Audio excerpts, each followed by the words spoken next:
சொல்லப்பட்டிருக்கும் அப்படின்னா, இஸ்ரவேல் ஜனங்கள் சிறையிருப்புக்குள்ளால இருக்கிறாங்க. இஸ்ரவேல் ஜனங்கள் சிறையிருப்புக்குள்ளால இருக்கிறாங்க. அந்த சிறையிருப்புக்குள்ளால இருக்கிற ஜனங்களுக்காக தானியேல் ஜெபிக்கிறாரு. தானியேல் ஜெபிக்கிறாரு. தானியேல் அவரும் சிறைப்பட்டு தான் போகிறாரு. ஆனா சிறைப்பட்டு போகிற இடத்துல அவர் எங்க தங்கி இருக்கிறாரு அப்படின்னு பார்த்தா, அங்க போய் இருக்கும்போது சிறைப்பட்டு இருக்கிற இடத்துல அவரு ஒரு மேன்மையான பொசிஷன்ல அவர் இருந்துட்டாரு. அவர் போயாச்சு.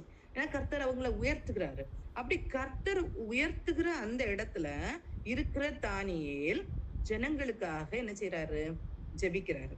தானியேல் 9ஆம் அதிகாரத்தை எடுத்துட்டீங்கன்னா, கல்தேயருடைய ராஜ்யத்தின் மேல் ராஜாவாக்கப்பட்ட மேதிய குலத்தானாகிய அகஸ்வேரின் புத்திரனாகிய தரியு ராஜா பண்ணுகிற 1ஆம் வருஷத்திலே தானியேலாகிய நான் எருசலேமின் பாழ்கடிப்புகள் நிறைவேறி தீர 70 வருஷம் செல்லும் என்று கர்த்தர் எரேமியா தீர்க்கதரிசியோட சொல்லிய வருஷங்களின் தொகையை புஸ்தகங்களால் அறிந்து கொண்டேன். இவர் என்ன அறிந்து கொள்ளுகிறார்னா, இந்த இஸ்ரவேல் ஜனங்கள் பாபிலோன் தேசத்துல சிறைப்பட்டு இருக்கிறாங்க. இப்போ இந்த சிறைப்பட்டு இருக்கிற ஜனங்களுடைய சிறை காலம் 70 வருஷம் அப்படிங்கிறத எரேமியா தீர்க்கதரிசி சொன்ன புஸ்தகத்துல இருந்து இவர் என்ன செய்துட்டாரா? புரிஞ்சிருக்கிறார். அதை படித்து புரிந்து கொள்ளுகிறார். அப்ப அதை அறிந்து கொண்ட உடனேயே அவர் என்ன சொல்றாருன்னா, நாட்கள் ஆகுதே, இந்த நாட்கள் சிறையிலிருந்து விடுதலை பெறுகிற நாட்கள் வரப்போகுது. சோ நான் என்ன பண்ணணும்? நம்ம உபவாசம் பண்ணி ஜெபிக்கணும் அப்படின்னு சொல்லிட்டு பாருங்க. 3வது வசனம், நான் உபவாசம் பண்ணி ரெட்டிலும் சாம்பலிலும் உட்கார்ந்து தேவனாகிய ஆண்டவரை ஜெபத்தினாலும் விண்ணப்பங்களினாலும் தேட என் முகத்தை அவருக்கு நேராக்கி. ஏன் இவர் செய்யணும்? இவர் சிறைப்பட்டு போன இடத்துல இவர் அந்த பதவியில இருக்கிறார், நல்ல ஒரு போஸ்ட்ல இருக்கிறாரு. தனக்கு எந்த பிரச்சனையும் கிடையாது, தனக்கு எந்த ஒரு கஷ்டமும் கிடையாது. ஆனா சிறைப்பட்டு இருக்கிற ஜனங்கள், அந்த ஜனங்களுடைய விடுதலை ஒரு நாள், விடுதலைக்குரிய நாள் அப்படிங்கறத அவர் அறிந்த உடனே அவர் என்ன செய்யறாருன்னா, ஜெபிக்க ஆரம்பிக்கிறார். இந்த தேவனாகிய கர்த்தரை நோக்கி ஜெபம் பண்ணி எப்படி ஜெபிக்கிறாரு? உபவாசம் பண்ணி ஜெபம் பண்ணும் போது எப்படி ஜெபம் பண்றாரு? நான் உபவாசம் பண்ணி ரெட்டிலும் சாம்பலிலும் உட்கார்ந்து தேவனாகிய ஆண்டவரை ஜெபத்தினாலும் விண்ணப்பங்களினாலும் தேட என் முகத்தை அவருக்கு நேராக்கி. எப்படி ஜெபிக்கிறாருன்னு பாருங்க. என் தேவனாகிய கர்த்தரை நோக்கி ஜெபம் பண்ணி பாவ அறிக்கை செய்யறாரு. ஜெபம் பண்ணும் போது அதுக்கு முன்னாடி நம்ம என்ன செய்யணும்? பாவ அறிக்கை செய்யணும். நம்ம ஏற்கனவே நிறைய படிச்சிருக்கோம். என்ன படிச்சிருக்கோம்? நம்ம பாவத்தை வைத்து விட்டு நம் கர்த்தரோடு நம்ம சேர முடியாது. ஏசாயா 59ஆம் அதிகாரம் 1-2 ஆகிய வசனங்கள்ல நம்ம தெளிவா சொல்லப்படும், உங்களுடைய பாவங்கள் தான் இடையில சுவராக இருக்கிறது அப்படிங்கறத நம்ம கற்றுக்கொண்டு இருக்கிறோம். அதே மாதிரி நம்ம வசனத்தை விட்டு வெளியே போய் ஜெபிக்கிறதுனால நம்ம எதையோ பெற்றுக்கொள்ளுவோம்னா இல்ல. வீண் வார்த்தைகளை அலப்ப வேண்டாம் அப்படின்னு கர்த்தர் சொல்லி, எது நமக்கு தேவையோ அதை மனசார ஆண்டவர்கிட்ட சொல்லும் போது நமக்கு விடுதலை உண்டு அப்படிங்கறதெல்லாம் கற்றுக்கொண்டு இருக்கிறோம் இல்லையா? இப்ப இவர் எப்படி ஜெபம் பண்றாருன்னா, என்னைக்குமே நம்ம பாவ அறிக்கை பண்ண வேண்டியது நம்முடைய கடமை. யாராவது சொல்ல முடியுமா நான் பாவம் செய்யவில்லைன்னா? பைபிள்லயே சொல்லுது, பாவம் செய்யாத மனுஷன் இல்ல. அப்படி சொன்னோம்னா, நான் எனக்குள்ள பாவம் இல்லை அப்படின்னு சொன்னோம்னா நம்மை வஞ்சித்து கொண்டிருக்கிறோம். அப்படிதான் வசனம் சொல்லுது. அப்போ இவர் எப்படி பாவ அறிக்கை பண்றாரு? பாவ அறிக்கை செய்து, ஆண்டவரே, உம்மில் அன்பு கூர்ந்து உம்முடைய கற்பனைகளை கை கொள்ளுகிறவர்களுக்கு உடன்படிக்கையும் கிருபையும் காக்கிற மகத்துவம் பயங்கரமான தேவனே. கர்த்தரை எப்படி இன்ட்ரோடியூஸ் பண்றாரு பாருங்க. எவ்வளவு புரிஞ்சிருக்கிறாருன்னு பாருங்க. கர்த்தரை எவ்வளவு புரிஞ்சிருக்கிறாருன்னு பாருங்க. உம்மில் அன்பு கூர்ந்து, நாம் ஜெபம் பண்ணும் போது என்ன செய்யணும்னா, கர்த்தரிடத்துல அன்பு கூர்ந்தவர்களா இருக்கணும். ஏதோ முறுமுறுத்து ஜெபிக்கிறது கிடையாது. தேவனிடத்துல அன்பு கூர்ந்து அவருடைய கற்பனைகளை கை கொள்ளுகிறவர்களுக்கு உடன்படிக்கையும் கிருபையும் காக்கிற மகத்துவம் பயங்கரமான தேவனே. நம்முடைய தேவன் எப்படிப்பட்டவர் அப்படிங்கிறத தெரிந்து கொள்ளணும். நம்முடைய தேவன் எப்படிப்பட்டவர் அப்படிங்கிறத தெரிந்து கொள்ளணும். அவர் நீதி தவறாத தேவன். நம் கற்பனைகளை கை கொள்ள வேண்டும் அப்படிங்கிறத அவர் ஆசைப்படுற தேவன். அவளுடைய கட்டளைகளுக்கு கை கொள்ளணும் அப்படின்னு சொல்லிட்டு விருப்பம் நமக்குள்ளால இருக்கணும் அப்படிங்கிறத கர்த்தர் விரும்புகிற தேவன். இப்போ அப்படி சொல்றாரு, அவர் உடன்படிக்கையும் கிருபையும் காக்கிற மகத்துவம் பயங்கரமான தேவனே அப்படின்னு சொல்லிட்டு, நாங்கள் பாவம் செய்துன்னா மீனிங் என்ன? நாங்கள்னா தன்னை உட்படுத்தி பேசுறாரு. நாங்கள் பாவம் செய்தோம். இன்னைக்கு நம்ம சமுதாயங்கள்ல, நம்முடைய திருச்சபைகள்ல, நம்முடைய குடும்பத்துல ஒரு அக்கிரமம் நடக்குது அப்படின்னா, என்னுடைய பாவம் அதுல உண்டான்னு கேட்டா, நம்முடைய பாவம் உண்டான்னு கேட்டா உண்டு. நம்முடைய பாவம் உண்டு. நாம் ஜெபித்திருக்கலாம். நாம் ஜெபிக்காத நேரத்துல சில சத்துருக்கள் சில வாசல் வழியா நமக்குள்ளால வந்து நம்முடைய வீட்டுல பிரச்சனைகளை கொண்டு வருகிறது உண்டு. நாம் நீதிமான்கள் அல்ல. அப்ப நாங்கள் பாவம் செய்து அக்கிரமக்காரராய் இருந்து துன்மார்க்கமாய் நடந்து கலகம் பண்ணி உம்முடைய கற்பனைகளையும் உம்முடைய நியாயங்களையும் விட்டு அகன்று போனோம். இவர் என்ன சொல்றாரு? இஸ்ரவேல் ஜனங்கள் ஏன் அடிமைத்தனத்துக்குள்ளால போனாங்க? ஏன் கர்த்தர் கைவிட்டாரு? கர்த்தருடைய கட்டளைகளையும் கற்பனைகளையும் இல்ல, மெயினா விக்கிரகங்களுக்கு விலகி ஓட என்ன செய்தாங்க? இருக்க ஆரம்பிச்சிட்டாங்க. அதை ஆராதிக்க ஆரம்பிச்சிட்டாங்க. கர்த்தர் தான் உண்மையான தெய்வம்னு சொல்லிட்டு கர்த்தரை பின்பற்றுகிறதை விட்டு விட்டாங்க. இப்படிப்பட்ட காரியங்கள் வரும்போது கர்த்தரும் என்ன செய்யறாரு? அவங்களை விட்டு விட்டார். அவங்களுக்குள்ளால இருக்கிற அந்த ஜாஜாக்கள் கையில விட்டு விடுறாரு. அப்படிதான் இன்னைக்கு அந்நிய தேசத்துல அவங்க அடிமைகளா இருக்கிறாங்க. அப்படி நாங்க பாவம் செய்ததுனாலதான் இங்க இருக்கிறோம் ஆண்டவரே அப்படின்னு சொல்லிட்டு என்ன செய்யறாரு? தங்களை அந்த பாவரிக்கை செய்யறாரு. உமது நாமத்தினாலே எங்கள் ராஜாக்களோடும் எங்கள் பிரபுக்களோடும் எங்கள் பிதாக்களோடும் தேசத்தினுடைய சகல ஜனங்களோடு பேசின தீர்க்கதரிசிகளோட உங்களுடைய ஊழியக்காரருக்கு செவி கொடுக்காமற் போனோம். என்ன சொல்றாரு? நாங்க எங்களுடைய ஊழியக்காரர்களுக்கு நாங்க என்ன செய்யல? செவி கொடுக்கல. ஊழியக்காரர்கள் வந்து சொன்ன காரியங்களை என்ன செய்யல? நாங்க கேட்கல. தீர்க்கதரிசிகள் சொன்ன காரியத்தை என்ன செய்யல? நாங்க கேட்காம போனோம். ஏன்னா கர்த்தர் வந்து எச்சரிக்காம எந்த தண்டனையும் யாருக்கும் கொடுக்கறது இல்ல. கர்த்தர் எச்சரிக்கிறார் இல்லையா? நம்ம அந்த காஸ்பல் எவ்வளவுக்கு இம்பார்ட்டன்ஸ் அப்படின்னு சொல்லும் போதே அந்த ஜனங்களுக்கு நோவா பிரசங்கிக்கிறார். இப்படிப்பட்ட தீமை வரும், அழிவு வரும் எல்லாம் சொல்றாரு. ஆனா யாரும் ஏற்றுக்கொள்ற மாதிரி இல்ல. அதே மாதிரிதான் அந்த லாஸ்ட் டேஸ் கூட கனெக்ட் பண்ணி சொல்லியிருக்கு. நோவா காலத்துல எப்படி நடந்ததோ, லோத்தின் காலத்துல எப்படி நடந்தோ, அதே மாதிரி மனுஷகுமாரன் வரும் காலத்துல நடக்கும். இன்னைக்கு நமக்கு எச்சரிப்பு இருக்கான்னு கேட்டா எச்சரிப்பு இருக்கு. அந்த எச்சரிப்பை நம்ம ஏற்றுக்கொள்ளுகிறோம்னா வெற்றுக்கொள்ளல. நம்ம எச்சரிப்பை அப்படியே விட்டு விடுறோம். அதை ஏற்றுக்கொள்ளல. அப்படி இருக்கும்போது நம்ம எப்படி பாவரிக்கை செய்யணும்? இப்படி பாவரிக்கை செய்யணும். ஆண்டவருக்கு முன்னால போய் நின்னுட்டு ஆண்டவரே தாங்க அப்படின்னு சொல்லிட்டு நம்ம கேட்கறது இல்ல. ஆண்டவரே தாங்கன்னு கேட்கறது தப்பு கிடையாது. ஆனா நம்முடைய நிலையை நம்ம முதல்ல உணரணும். ஏன் இந்த நிலைமை வந்துச்சு? நமக்கு ஒரு பிரச்சனை வந்துச்சுன்னா, உண்மையிலேயே நான் சொல்றேன், நமக்கு பர்சனலி அல்ல நம்ம ஃபேமிலியில ஒரு பிரச்சனை வந்துச்சுன்னா கர்த்தறதுக்கு காரணம் அப்படின்னு சொல்லிட்டு டக்குன்னு போய் ஆண்டவரே ஏன் அப்படி செஞ்சீங்க அப்படி கேட்கறது இல்ல. ஆண்டவரே நான் என்ன தப்பு பண்ணேன்? நாங்க என்ன தப்பு பண்ணணும் ஆண்டவரே? சொல்லித்தாங்க ஆண்டவரே. ஏன்னா எல்லா தீமைக்கும் ஏதோ ஒரு தீமையா இருக்குமானால் கர்த்தருடைய பிள்ளைகளுக்கு அதை கர்த்தர் அனுமதித்தாரானால் சகலத்தையும் நன்மையாக மாற்றி தருகிறார். அப்படிதான் வசனம் சொல்லுது. சகலத்தையும் நன்மையாக மாற்றி தருவேன்னு கர்த்தர் சொல்லியிருக்கிறாரு. அப்படி இல்லாத பட்சத்துல நமக்கு ஒரு பிரச்சனை வருதுன்னா அதுக்கு காரணம் யார்? நம்முடைய பாவம் காரணமா இருக்கலாம். எல்லாமே பாவம் தான் காரணம் அப்படின்னு நான் சொல்ல வரல. பாவம் காரணமா இருக்கலாம். இல்ல கர்த்தர் அனுமதிக்கிறார், நம்மள டெஸ்ட் பண்ணி பாக்குறார், சோதிக்கிறார். நாம எந்த அளவுக்கு எந்த லிமிட்டுக்கு நம்ம வந்து ஆண்டவரை நம்பி இருக்கிறோம் அப்படிங்கறத டெஸ்ட் பண்றார். இல்ல இப்ப அது நமக்கு தேவையில்லை பிறகுனா அப்படிப்பட்ட காரியத்துக்கு கர்த்தர் என்ன செய்யறாரு? மகிமைக்காக கர்த்தர் பயன்படுத்துற இப்படிப்பட்ட காரியங்கள் உண்டு. அப்போ கர்த்தர் வந்து அதை நம்ம சோதித்து பார்க்கிறோம். அப்போ நம்ம என்ன செய்யணும்? இந்த காரியங்கள் எதனால வந்துச்சு அப்படிங்கறத கர்த்தர்கிட்ட போய் நிதானித்து நாம் பார்க்கிறதுக்கு கடமைப்பட்டு இருக்கிறோம். சரியா? அதுக்கப்புறம் சொல்றாரு, ஆண்டவரே நீதி உமக்கே உரியது. 7வது வசனத்துல நீதி உமக்கே உரியது. உமக்கு விரோதமாக செய்த துரோகத்து நிமித்தமும் உம்மாலே சமீபமும் தூரமுமான எல்லா தேசங்களில் துரத்தப்பட்டிருக்கிற யூத மனுஷரும் எருசலேமின் குடிகளும் சகல இஸ்ரவேலுமாகி நாங்கள் இந்நாளில் இருக்கிறபடியே வெட்கம் எங்களுக்கே உரியது. இது எல்லாத்துக்கும் காரணம் நாங்க தான். இவ்வளவு காரணம். நாங்க இன்னைக்கு அடிமைகளா வந்து இங்க இருக்கிறோம்னா காரணம் எதுக்கு? எங்களுக்கு தான் அப்படின்னு சொல்றாரு. ஆண்டவரே உமக்கு விரோதமாக பாவம் செய்தபடியால் நாங்களும் எங்கள் ராஜாக்களும் எங்கள் பிரபுக்களும் எங்கள் பிதாக்களும் வெட்கத்துக்குரியவர்களானோம். அவருக்கு விரோதமாக நாங்கள் கலகம் பண்ணி அவர் தீர்க்கதரிசிகளாகி தம்முடைய ஊழியக்காரரை கொண்டு எங்களுக்கு முன்பாக வைத்த அவருடைய நியாய பிரமாணங்களின்படி நடக்கத்தக்கதாக நாங்கள் அவருடைய சத்தத்துக்கு செவி கொடாமற் போனோம். இல்லையா? இவ்வளவு அழகா அந்த பாவரிக்கை எவ்வளவு நேரம் இருக்குன்னு பாருங்க. உண்மையா சொல்லியிருக்கு. அதான் சொல்லியிருக்கு, நம்மை நாமே நிதானித்து அறிந்தோமானால் நாம் நியாயந்திருக்கப்படுவோம். நம்மை நாமே நிதானித்து அறிந்தால் நாம் நியாயந்திக்கப்படுவோம்னு வசனம் சொல்லுது. ஏன் தெரியுமா? சத்துரு நமக்கு விரோதமாக எப்பவுமே குற்றம் சாட்டுகிறதுக்கு நிப்பான். சத்துரு குற்றம் சாட்டுகிறதற்கே நிப்பான்.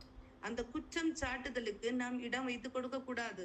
எல்லா பாவத்தையும் அறிக்கை இட்டுக்கிட்டே இருந்தோம்னு வச்சுக்கோங்க, சத்துரு குற்றம் சாட்டும் போது கர்த்தர் சொல்லுவாரு, எனக்கு தெரியும் என் பிள்ளை என்கிட்ட அறிக்கை பண்ணியாச்சுன்னு சொல்லுவார். அப்பதான் பிசாசு வருவான். இது செஞ்சிருக்கானே, அது செஞ்சிருக்கானே, இது செஞ்சிருக்கானே. கர்த்தர் சொல்லுவாரு, எல்லாத்தையும் எனக்கு தெரியும், ஏன்டா அவன் சொல்லியாச்சு அப்படின்னு சொல்லுவாரு. இல்லையா? அப்படி நம்ம ஒரு காரியத்தையும் கர்த்தரிடத்துல அறிக்கை இட்டு கொண்டே வருவோமானால் பிசாசு வரும்போது நம்ம சொல்லலாம், இந்த பிசாசுக்கு என்கிட்ட என்ன இல்ல, ஒண்ணும் இல்ல, எதுவுமே இல்ல அப்படின்னு சொல்லிட்டு நம்ம சொல்லலாம். அப்போ அப்படி நம்ம நிறைய பாவரிக்கை பண்ணும்போது, அந்த பாவரிக்கை நம்மளே நிதானித்து பார்த்து நம்முடைய குறைகளை அறிந்து கர்த்தரிடத்துல சொல்லும்போது, பாருங்க எவ்வளவு பெரிய ஒரு காரியம் நடக்கும்னு பாருங்க. அவருக்கு விரோதமாக நாங்கள் கலகம் பண்ணி அவர்கள் தீர்க்கதரிசிகளாக்கி நம்முடைய ஊழியக்காரரை கொண்டு எங்களுக்கு முன்பாக வந்து அவருடைய நியாயப்பிரமாணங்களின்படி நடக்கத்தக்கதாக நாங்கள் அவருடைய சத்தத்திற்கு செவிகொடாமற் போனோம் அப்படின்னு சொல்லிட்டு 10வது வசனத்துல சொல்றாரு. ஆனாலும் எங்கள் தேவனாகிய ஆண்டவரிடத்தில் இரக்கங்களும் மன்னிப்புகளும் உண்டு. நாங்க எவ்வளவு தப்பு பண்ணோம். ஆனா கர்த்தரே உங்ககிட்ட என்ன உண்டு? மன்னிப்பு உண்டு, இரக்கம் உண்டு. இரக்கங்களும் மன்னிப்புகளும் உங்க இடத்துல உண்டு அப்படின்னு. அது உண்மையான்னு கேட்டா நீங்களே யோசிச்சு பாருங்க. கர்த்தரிடத்துல இரக்கமும் மன்னிப்பும் உண்டா? எந்த பாவியும் தள்ள மாட்டேன்னு சொல்றாரு இல்லையா? எந்த பாவியும் தள்ள மாட்டேன்னு சொல்றாங்க. இப்ப எந்த பாவியும் தள்ளாத தேவன் கண்டிப்பா நமக்கு இரக்கம் தர முடியுமா? நமக்கு மன்னிப்பு தர முடியுமான்னா கண்டிப்பா தர முடியும். கண்டிப்பா தர முடியும். எந்த நிலைமைக்கு எந்த லெவலுக்கு நம்ம போனாலும் கர்த்தர் கண்டிப்பா என்ன செய்ய முடியும்? நமக்கு தர முடியும். சரியா? அப்போ நம்ம எந்த லெவல்ல இப்போ நம்ம பார்த்தோம்னா நம்ம எந்த லெவலுக்கு போனாலும் நமக்கு மன்னிப்பு ஆண்டவர்கிட்ட பெற்றுக்கொள்ளாம வேற யார்கிட்ட பெற்றுக்கொள்ள முடியும்? நமக்கு ஒருவேளை ஐயோ ஆண்டவர் ஏற்றுக்கொள்வாரா அப்படின்னு சொல்லிட்டு ஒரு தாட் இருந்துச்சுன்னா, இவ்வளவு தப்பு பண்ணிட்டேனே ஆண்டவர் ஏற்றுக்கொள்வார். வேற யார் ஏற்றுக்கொள்ளுவா நம்மள? நம்ம படைத்த தேவனிடத்துல போகாம நம்ம யார்கிட்ட தான் போய் பெற்றுக்கொள்ள முடியும்? முடியவே முடியாது. நம்ம கர்த்தர்ட்ட தான் போய் ஆகணும். அவர்ட்ட அவ்வளவு இரக்கம், அவ்வளவு மன்னிப்பு உண்டு.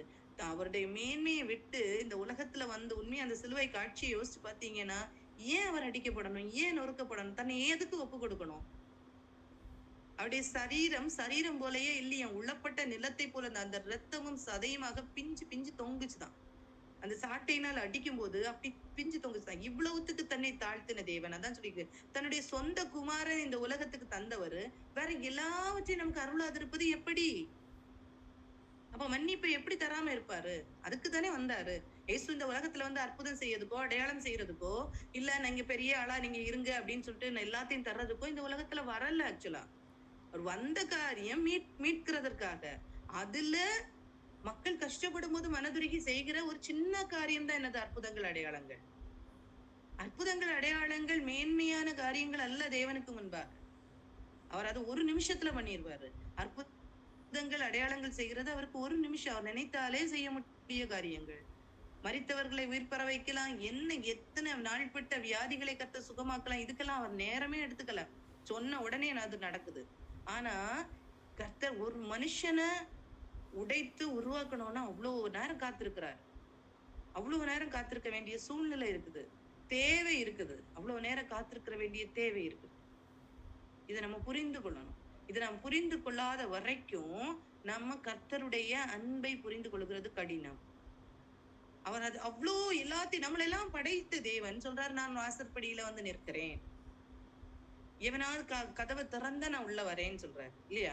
அதே மாதிரி பாவமும் வாசற்படியில படுத்து கிடக்கிறது. பாவமும் ரெடியா வாசற்படியில இருக்கு. எதை சூஸ் பண்ணிக்கிறோம் இல்லையா? அப்ப நம்ம நிறைய நேரத்துல தவறி போகிறோமே. தவறி போகும்போது நம்ம என்ன செய்யணும்? கர்த்தர்கிட்ட அறிக்கையிடணும். அந்த காரியத்தை அறிக்கையிட்டு, ஆண்டவரே உங்ககிட்ட இரக்கங்களும் மன்னிப்புகளும் உண்டு ஆண்டவரே அப்படிங்கிற நம்பிக்கையோட கர்த்தரிடத்துல வரும்போது நமக்கு இரக்கங்கள் மன்னிப்புகள் உண்டு. இஸ்ரவேல் எல்லாரும் உமது நியாயப்பிரமாணத்தை மீறி உமது சத்தத்துக்கு செவி கொடாமல் விலகி போனார்கள். இப்பதான் இஸ்ரவேல் அப்படின்னு சொல்றாரு. விலகி போனார்கள். அவருக்கு இன்னும் சொல்லி தீரல்ல. அவருக்கு விரோதமாக பாவம் செய்தோம். ஆகையால் தேவனுடைய தாசனாகிய மோசேயின் நியாயப்பிரமாண புஸ்தகத்தில் எழுதி இருக்கிற சாபமும் ஆணையாக்கினையும் எங்கள் மேல் சொரியப்பட்டது. எருசலேமில் சம்பத்தது போல வானத்தின் கீழ் எங்கும் சம்பவியாதிருக்க பெரிய தீங்கை எங்கள் மேல் வரப்பண்ணினதுதான் அவர் எங்களுக்கு நியாயம் தீர்த்த நியாயாதிபதிகளுக்கு விரோதமாக சொல்லியிருந்த தம்முடைய வார்த்தைகளை நிறைவேற்றினார் அப்படின்னு சொல்லிட்டு 13ஆம் வசனம் மிடில்ல பாருங்க. ஆனாலும் நாங்கள் எங்கள் அக்கிரமங்களை விட்டு திரும்புகிறதற்கும் உம்முடைய சத்தியத்தை கவனிக்கிறதற்கும் எங்கள் தேவனாகிய கர்த்தரின் முகத்தை நோக்கி கெஞ்சினதில்லை. இவ்வளவு நடந்துட்டும் நாங்க என்ன செய்யல? கெஞ்சவே இல்லை ஆண்டவர்ட்ட.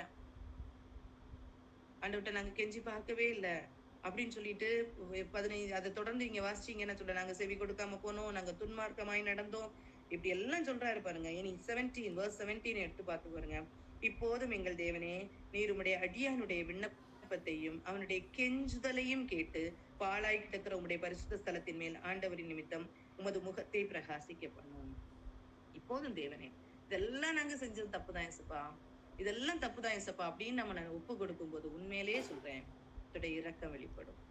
கர்த்தருடைய இரக்கம். இதுதான் மன்றாட்டு ஜெபம். அவருக்காக அவர் ஜெபித்த காரியம் அல்ல. அவர் நல்லா இருக்கிறாரு. ஆனா இஸ்ரவேல் ஜனங்களுடைய சிறையிருப்பு மாறணும் அப்படின்னு சொல்லிட்டு அதுக்குள்ள நாட்கள் வந்துருச்சுன்னு சொல்லும்போது நமக்கு ஒரு ஒரு ஒரு வாக்குத்தத்தம் நிறைவேறுகிற நாட்கள் வரும்போது நம்ம சும்மா உட்கார்றதுக்கு இல்ல. நாம் ஜெபிக்கணும். நாம் ஜெபிக்க கடமைப்பட்டிருக்கிறோம். அப்போ நம்முடைய பாவங்களை அறிக்கையிட்டு நாம் ஜெபிக்கும் போது அந்த காரியங்கள் என்ன செய்யும்? நடக்கும். அப்படி இருக்கும்போது அவர் சொல்றாரு, பரிசுத்த ஸ்தலத்தில் ஆண்டவர் நிமித்தம் ஒரு முகத்தை பிரகாசிக்க பண்ணும். எங்கள் தேவனே, உம்முடைய செவியை சாய்த்து கேட்டருளும். உம்முடைய கண்களை திறந்து எங்கள் பகாளிடங்களையும் உமது நாமம் தரிக்கப்பட்டிருக்கிற நகரத்தையும் பார்த்தருளும். நாங்கள் எங்கள் நீதிகளை அல்ல, உம்முடைய மிகுந்த இரக்கங்களையே நம்பி எங்கள் விண்ணப்பங்களை உமக்கு முன்பாக செலுத்துகிறோம். ஏன் விண்ணப்பம் பண்றேனா? எதுக்காக விண்ணப்பம் பண்றோமா? எங்களுடைய நீதியை நினைத்து அல்ல, எங்களுடைய நீதியை நினைத்து அல்ல, உம்முடைய மிகுந்த இரக்கங்களை நம்பிதான் நான் விண்ணப்பம் பண்றேன். நீங்க அவ்வளவு இரக்கமுள்ள தேவன், அவ்வளவு இரக்கமுள்ள தேவன். அதனால நாங்க விண்ணப்பம் பண்றோம். ஆண்டவரே கேளும், ஆண்டவரே மன்னியும், ஆண்டவரே கவனியும். என் தேவனே, உம்முடைய நிமித்தமாக அதை தாமதியாமல் செய்யும். உம்முடைய நகரத்துக்கும் உம்முடைய ஜனத்துக்கும் உம்முடைய நாமம் தரிக்கப்பட்டிருக்கிறதே என்றேன். அவர் எப்படி ஜெபிக்கிறாரு? இப்படி சொல்லி அவர் ஜெபிக்கிறாரு. இப்படித்தான் நாம் அஞ்சாடி ஜெபிக்க வேண்டும். இப்படித்தான் நாம் அஞ்சாடி ஜெபிக்க வேண்டும். சரியா? இப்படி அவர் மஞ்சாடி ஜெபிக்கும் போது 23 வசனத்துல சொல்லியிருக்கு பாருங்க. ஆக்சுவலா இந்த ஜெபம் அவங்க சிறையிருப்பின் காலத்துல 70 வருஷம் சிறையிருப்பின் காலத்துல அவர் ஜெபிக்கிறாரு. அப்போ 70 வருஷம் முடிய போகுதுங்கிற நாட்கள்ல அவர் ஜெபிக்கிறாரு. அப்போ ஜெபிக்கும் போது கர்த்தருடைய திட்டத்தின்படி பாபிலோன்ல அவங்க எத்தனை வருஷம் அடிமைகளா இருப்பாங்கன்னா 70 வருஷம் அடிமைகளா இருப்பாங்க. அந்த 70 வருஷம் நிறைவேறுகிறதற்கு முன்பாகவே அவர் என்ன செய்யறாரு? ஜெபிக்கிறாரு. ஜெபிக்கும் போது கர்த்தர் வெளிப்படுத்தி கொடுக்கிறாரு. அவருக்கு என்ன காரியங்களை வெளிப்படுத்தி கொடுக்கிறாரு? இந்த சிறையிருப்பு இத்தனை காலம் இருக்கும், இதுக்கு அப்புறம் தான் விடுதலை நடக்கும். இந்த காரியங்கள் எல்லாம் நீங்க வாசிச்சு பாத்தீங்கன்னா தெரியும். எப்ப மேசியா வருவாரு, எப்ப அவர் சிலுவையில அறையப்படுவார், இந்த காரியங்கள் எல்லாம் அந்த இடத்துல இருக்கும் பாருங்க. அது எல்லாவற்றையும் என்ன செய்யறாரு? கர்த்தர் வெளிப்படுத்தி கொடுப்பாரு அவருக்கு. இதுதான் மன்றாட்டு ஜெபம் பண்ணும்போது ஆபிரகாம் ஒரு குடும்பத்தை காப்பாத்தினாரு, குடும்பத்துக்காக நின்னாரு.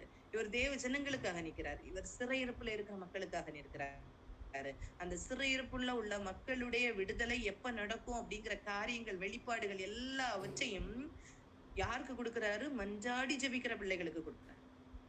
மஞ்சாடி ஜெபிக்கிற பிள்ளைகளுக்கு கொடுக்கிறாரு. அவர் ஒரு அழகான ஒரு நேம் கொடுக்கிறாரு பாரு.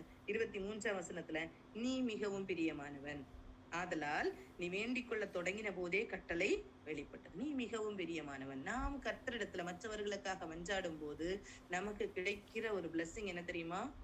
கர்த்தர் முன்பாக நாம் பிரியமானவர்கள் அப்படிங்கிற நேம் நமக்கு கிடைக்கும். நாம் பிரியமானவர்கள் அப்படிங்கிற நேம் நமக்கு கிடைக்கும். அதானே நம்ம எதிர்பார்க்கிறோம். அதானே வேணும். நம்ம கர்த்தரிடத்துல இருந்து ஒரு நல்ல ஒரு சாட்சி வேணும் அப்படிங்கறதானே நம்ம எதிர்பார்க்கிறோம், இல்லையா? அப்படிதானே? இல்லையோ? நாம் கர்த்தரிடத்துல இருந்து ஒரு நல்ல சாட்சி வாங்கணும்னு நினைக்கிறோம்ல. கர்த்தர் நம்மளை பார்த்து நீ ரொம்ப பிரியமானவன் அப்படின்னு சொன்னா எவ்வளவு சந்தோஷமா இருக்கும், இல்லையா?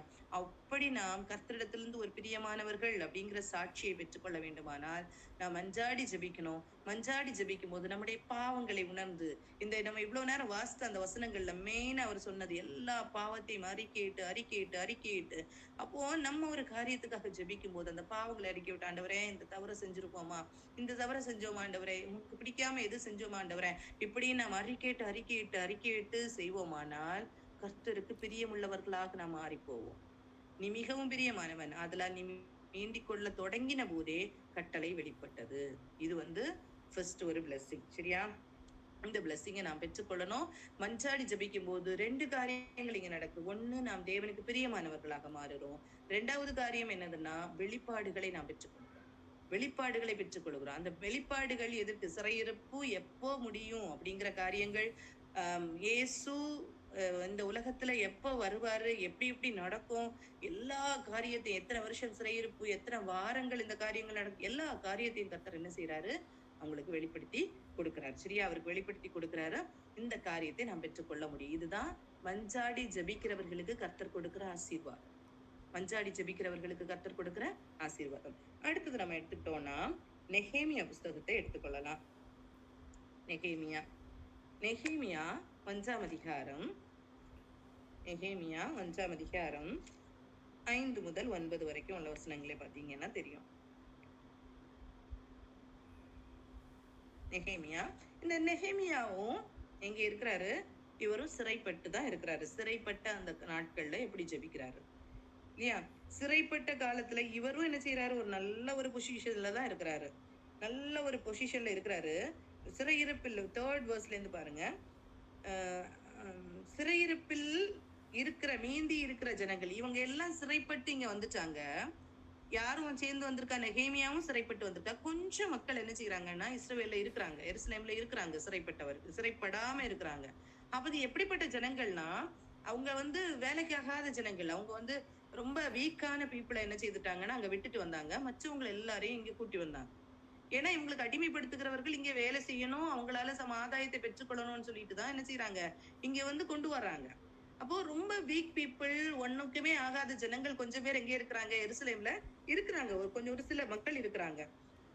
அப்போ 2வது வசனத்துல சொல்லியிருக்கேன், என் சகோதரரில் ஒருவனாகிய அனானியும் வேறே சில மனுஷரும் யூதாவில் இருந்து வந்தார்கள். அவரிடத்தில் நான் சிறையிருப்பில் மீந்திருந்து தப்பின யூதரின் செய்தியையும் எருசலேமின் செய்தியையும் விசாரித்தேன். விசாரித்து கேட்கிறாரு. ஏன் விசாரிக்கணும்? அவர் என்ன பொறுப்புல இருக்கிறாரு? ராஜாவுக்கு பானபாத்திரக்காரனா இருக்கிறார். மெயின் மெயின் ஜாப் அவருக்கு. இந்த இந்த தேசத்துல அவருக்கு, புறஜாதி தேசத்துல அவருக்கு மெயின் ஜாப். ராஜா இவர் சாப்பிட கொடுக்கறத மட்டும் தான் சாப்பிடுவாரு. அப்ப ராஜாவுக்கு எவ்வளவு ஒரு என்ன சொல்லலாம், ஒரு ரைட் ஹேண்டா இருந்திருப்பாரு. எவ்வளவு அந்த இருதயத்துல நம்பிக்கையான ஒரு மனுஷனா இருந்திருப்பாரு. இவர் கொடுக்கறதான் அவர் சாப்பிடுவாரு. அப்படிப்பட்ட பொசிஷன்ல இருக்கிறவர் கேட்கிறாரு, எருசலேம்ல மீந்திருக்கிற ஜனங்கள் எப்படி இருக்கிறாங்க அப்படின்னு சொல்லும்போது அவங்க சொல்றாங்க, சிறையிருப்பில் மீந்திருக்கிறவர்கள் அந்த தேசத்தில் மகா தீங்கையும் நிந்தையும் அனுபவிக்கிறார்கள். எருசலேமின் அலங்கம் இடிக்கப்பட்டதும் அதன் வாசல்கள் அக்னியால் சுட்டரிக்கப்பட்டதுமாய் கிடக்கிறது அப்படின்னு சொன்ன உடனே இவருக்கு ஒரு வருத்தம் வருது, பயங்கர வருத்தம் வருது. நமக்கு சில நேரம் டக்குன்னு மனசுல என்ன செய்யும், சில காரியத்தை பார்க்கும்போது அப்படியே ஒரு வேதனை வரும் இல்லையா? ஒரு வேதனை வரும். இதான் பேர்டன் அப்படின்னு சொல்றது இல்லையா? ஒரு பாரம் வரும் சில காரியத்தை. எந்த காரியத்துக்கு நமக்கு பேர்டன் வருது? நம்முடைய காரியத்துக்கு பேர்டன் வருதா? இல்ல மற்ற ஜனங்களுடைய, இல்ல நம்ம ஆண்டவர் அறியாத இருக்கிற ஜனங்களை குறித்தோ, சிறைப்பட்டு இருக்கிற ஜனங்களை குறித்தோ, ஐயோ எங்களுடைய தேசம் இப்படி இருக்குதே, நம்முடைய திருச்சபை இப்படி இருக்குதே, எங்க குடும்பத்தின் மக்கள் இப்படி இருக்காங்களே அப்படிங்கிற காரியத்தை பார்க்கும்போது நமக்கு அந்த பேர்டன் வருதா? அவருக்கு எந்த பேர்டன் வருது? அங்க சிறைப்படாமல் இருக்கிற இஸ்ரவேல் ஜனங்கள் எப்படி இருக்கிறாங்க, அந்த அலங்கம் எப்படி இருக்கு, நாம் ஆராதித்து வந்த இடம் எப்படி இருக்குது, இது எல்லாத்தையும் பார்க்கும்போது அவருக்கு என்ன செய்தாரு? ரொம்ப வருத்தம் அழுறாரு. இந்த வார்த்தைகளை கேட்டபோது நான் உட்கார்ந்து அழுது சில நாளாய் துக்கித்து உபவாசித்து மஞ்சாடி பரலோகத்தின் தேவனை நோக்கி. என்னெல்லாம் பண்ணியிருக்காரு பாருங்க, என்னெல்லாம் பண்ணியிருக்காரு பாருங்க. நமக்கு இந்த பேர்டன் இருக்கா? இந்த பேர்டன் நமக்கு இருக்கா? நான் உட்கார்ந்து அழுது சில நாளாய் துக்கித்து உபவாசித்து மஞ்சாடி பரலோகத்தின் தேவனை நோக்கி. நமக்கு நம்முடைய காரியத்துக்கு உபவாசித்து ஜெபிக்கணும்னாலே முடியல இல்லையா? மற்றவங்களுடைய காரியத்தை குறித்து நான் உபவாசித்து ஜெபித்திருப்போமா? அழுது இருக்கிறோமா? அப்படியே துக்கம் நம்ம இருதயத்துல வாட்டி இருக்கிறதா? பரலோகத்தின் தேவனை நோக்கி நம்ம பார்க்கிறோமா? அவர் அதெல்லாம் செஞ்சிருக்காரு இல்லையா? அதெல்லாம் செஞ்சு இதுதான் என்னது, அந்த மஞ்சாட்டு ஜபத்துக்குரிய காரியம். அவ்வளவு மனதுருக்கம் அவருக்கு வருது. ஏன் இப்படி கஷ்டப்படுறாங்க என் ஜனங்கள், கஷ்டப்படுறாங்க அப்படின்னு சொல்லிட்டு அவர் என்ன செய்யறாரு, அடுத்து ஜெபம் பண்றாரு. பரலோகத்தின் தேவனாகிய கர்த்தாவே, உம்மில் அன்பு கூர்ந்து உம்முடைய கற்பனைகளை கை கொள்ளுகிறவர்களுக்கு உடன்படிக்கையும் கிருபையும் காக்கிற மகத்துவம் பயங்கரமான தேவனே அப்படின்னு சொல்லிட்டு இவரும் என்ன செய்யறாரு? 6வது வசனத்தை பாத்தீங்கன்னா, உமக்கு விரோதமாக செய்த பாவங்களை அறிக்கையிடுகிற அடியனுடைய ஜெபத்தை கேட்கிறதற்கு உமது செவி கவனித்தும் உம்முடைய கண்கள் திறந்தும் இருப்பதாக நானும் என் தகப்பன் வீட்டாரும் பாவம் செய்தோம். நாங்கள் உமக்கு முன்பாக மிகவும் கெட்டவர் நடந்தோம். நீர் உம்முடைய தாசனாகிய மோசேக்கு கற்பித்த கற்பனையும் கட்டளைகளையும் நியாயங்களையும் கைக்கொள்ளாதே போனோம். நீங்கள் கட்டளையை மீறினால் நான் உங்களை ஜாதிகளுக்குள்ளே சிதறடிப்பேன் என்றும், நீங்கள் என்னிடத்தில் திரும்பி என் கற்பனையை கை கொண்டு அவைகளின்படி செய்வீர்களானால் உங்களிலே தள்ளுண்டு போனவர்கள் வானத்தின் கடையாந்திரத்தில் இருந்தாலும் நான் அங்கே இருந்து அவர்களை சேர்த்து என் நாமம் விளங்கும்படி நான் தெரிந்து கொண்ட ஸ்தலத்துக்கு அவர்களை கொண்டு வருவேன் என்றும் தேவரீர் உம்முடைய தாசனாகிய மோசேக்கு கட்டளையிட்ட வார்த்தையை நினைத்தருளும் அப்படின்னு சொல்லிட்டு அந்த அதிகாரத்துல கடைசியில சொல்லுவார், நான் ராஜாவுக்கு பானபாத்திரக்காரனா இருந்தேன் இல்லையா? அப்போ அவர் என்ன சொல்றாரு, எப்படி அறிக்கையிடுறாரு தன்னுடைய பாவத்தை, தன் ஜனங்களுடைய பாவத்தை? இதுதான் அந்த மனதுருக்கம் நமக்குள்ளால வந்துச்சுன்னா நம்ம அறிக்கையிடுவோம். அந்த மனதுருக்கம், அந்த இது கண்டிப்பா நமக்கு வேணும். அந்த மஞ்சாட்டு ஜெபம் பண்ணுகிறவர்கள் கண்டிப்பா அந்த மனதுருக்கம் ஒரு பேர்டன் நமக்குள்ளால வரும். நம்முடைய காரியத்தை பார்த்து அல்ல, வெளியே நடக்கிற காரியங்கள், ஆண்டவருக்கு விரோதமாக நடக்கிற காரியங்கள், ஆண்டவருக்கு பிரியம் இல்லாம நடக்கிற காரியங்களை பார்க்கும்போது நமக்கு ஒரு மனசுல அப்படியே ஒரு கஷ்டம் வரும். அந்த கஷ்டம் வரலன்னா நமக்கு அந்த பேர்டன் இல்லைன்னு அர்த்தம். அந்த கஷ்டம் வரலன்னா நியாயமான காரியங்களுக்கு நமக்கு அந்த பேர்டன் வரும் நமக்குள்ளால. அந்த பேர்டன் வந்துதான் இன்னைக்கு ஜெபிக்கிறாங்க நெகேமியா இல்லையா? நம்ம பார்த்த இந்த தானியேல் ஜெபிக்கிறாரு. அந்த பேர்டன் அது கர்த்தர் கொடுக்கிற ஒரு பாரம். அது கர்த்தர் கொடுக்கிற பாரம். அது சுயநலமான ஒரு காரியம் அல்ல. அதையும் நம்ம சிந்தித்து பார்க்கணும். சுயநலமான ஒரு காரியத்துக்காக நம்ம செய்யறோமா? அந்த பேர்டன் எதுக்காக நமக்கு வருது? அந்த பேர்டன் எப்படி வந்துச்சு நமக்குள்ளால இல்லையா? சுயநலத்துக்காக நம்முடைய ஒரு இதுக்காக வந்ததுன்னா அது தவறு. அது நம்முடைய காரியத்தை நிறைவேற்றுகிறதற்காக வர்ற காரியம். ஆனா கர்த்தருடைய காரியத்துக்காக, கர்த்தருடைய பிள்ளைகளுடைய காரியத்துக்காக வரும்போது நமக்கு ஒரு மனபாரம் வருதானால் அதுதான் கர்த்தர் கொடுக்கிற பாரம். அந்த பாரத்துக்காக நம்ம என்ன செய்யணும்? ஜெபிக்கணும். ஜெபிக்கும் போது நம்ம எப்படி ஜெபிக்கணும்? நம்ம டீட்டெயிலா பார்த்தோம் எப்படி ஜெபிக்கணும். எப்படி நம்மை நிதானித்து பார்த்து, நம்மை நிதானித்து பார்க்கணும், நம்முடைய ஜனங்களை நிதானித்து பார்க்கணும். எவ்வளவு நன்மைகளை செய்த தேவன், இப்படி எல்லாம் நீங்க சொல்லி தானே ஆண்டவரை இது பண்ணீங்க. ஆனா சொல்லியும் நாங்க எப்படி இருக்கிறோமே ஆண்டவரை அப்படின்னு சொல்லிட்டு நம்ம அதை உணர்ந்து நாம் ஜெபிப்போமானால் நாம் கர்த்தருக்கு பிரியமானவர்கள் அப்படிங்கிற ஒரு அந்த இதை நம்ம பெற்றுக்கொள்வோம். அது ஆட்டோமேட்டிக்கா கர்த்தர் தருகிற காரியம். கர்த்தருக்கு பிரியமானவர்கள் அப்படிங்கிறத கர்த்தர் தருவார். நம்ம கேட்க வேண்டாம். கர்த்தர் தருவார் அந்த இதை, அந்த பாக்கியத்தை தருவார். இவர் கேட்கவே இல்லையா? அவர் கேட்டாரா? தானியேல் என்ன பிரியமானவர் நீங்க சொல்லுங்க ஆண்டவரேன்னு கேட்டாரா? இல்ல, நான் நீதியே இல்ல, எங்களுடைய நீதினால வரல ஆண்டவரே, ஏன் நீதினால நான் கேட்கல ஆண்டவரே, இவ்வளவு தப்பு பண்ணியிருக்கோம், நாங்க இவ்வளவு தப்பு பண்ணியிருக்கோம்னு சொல்லிதான் கேட்கிறாரு. இப்படித்தான் நம்ம ஜபிக்கணும்.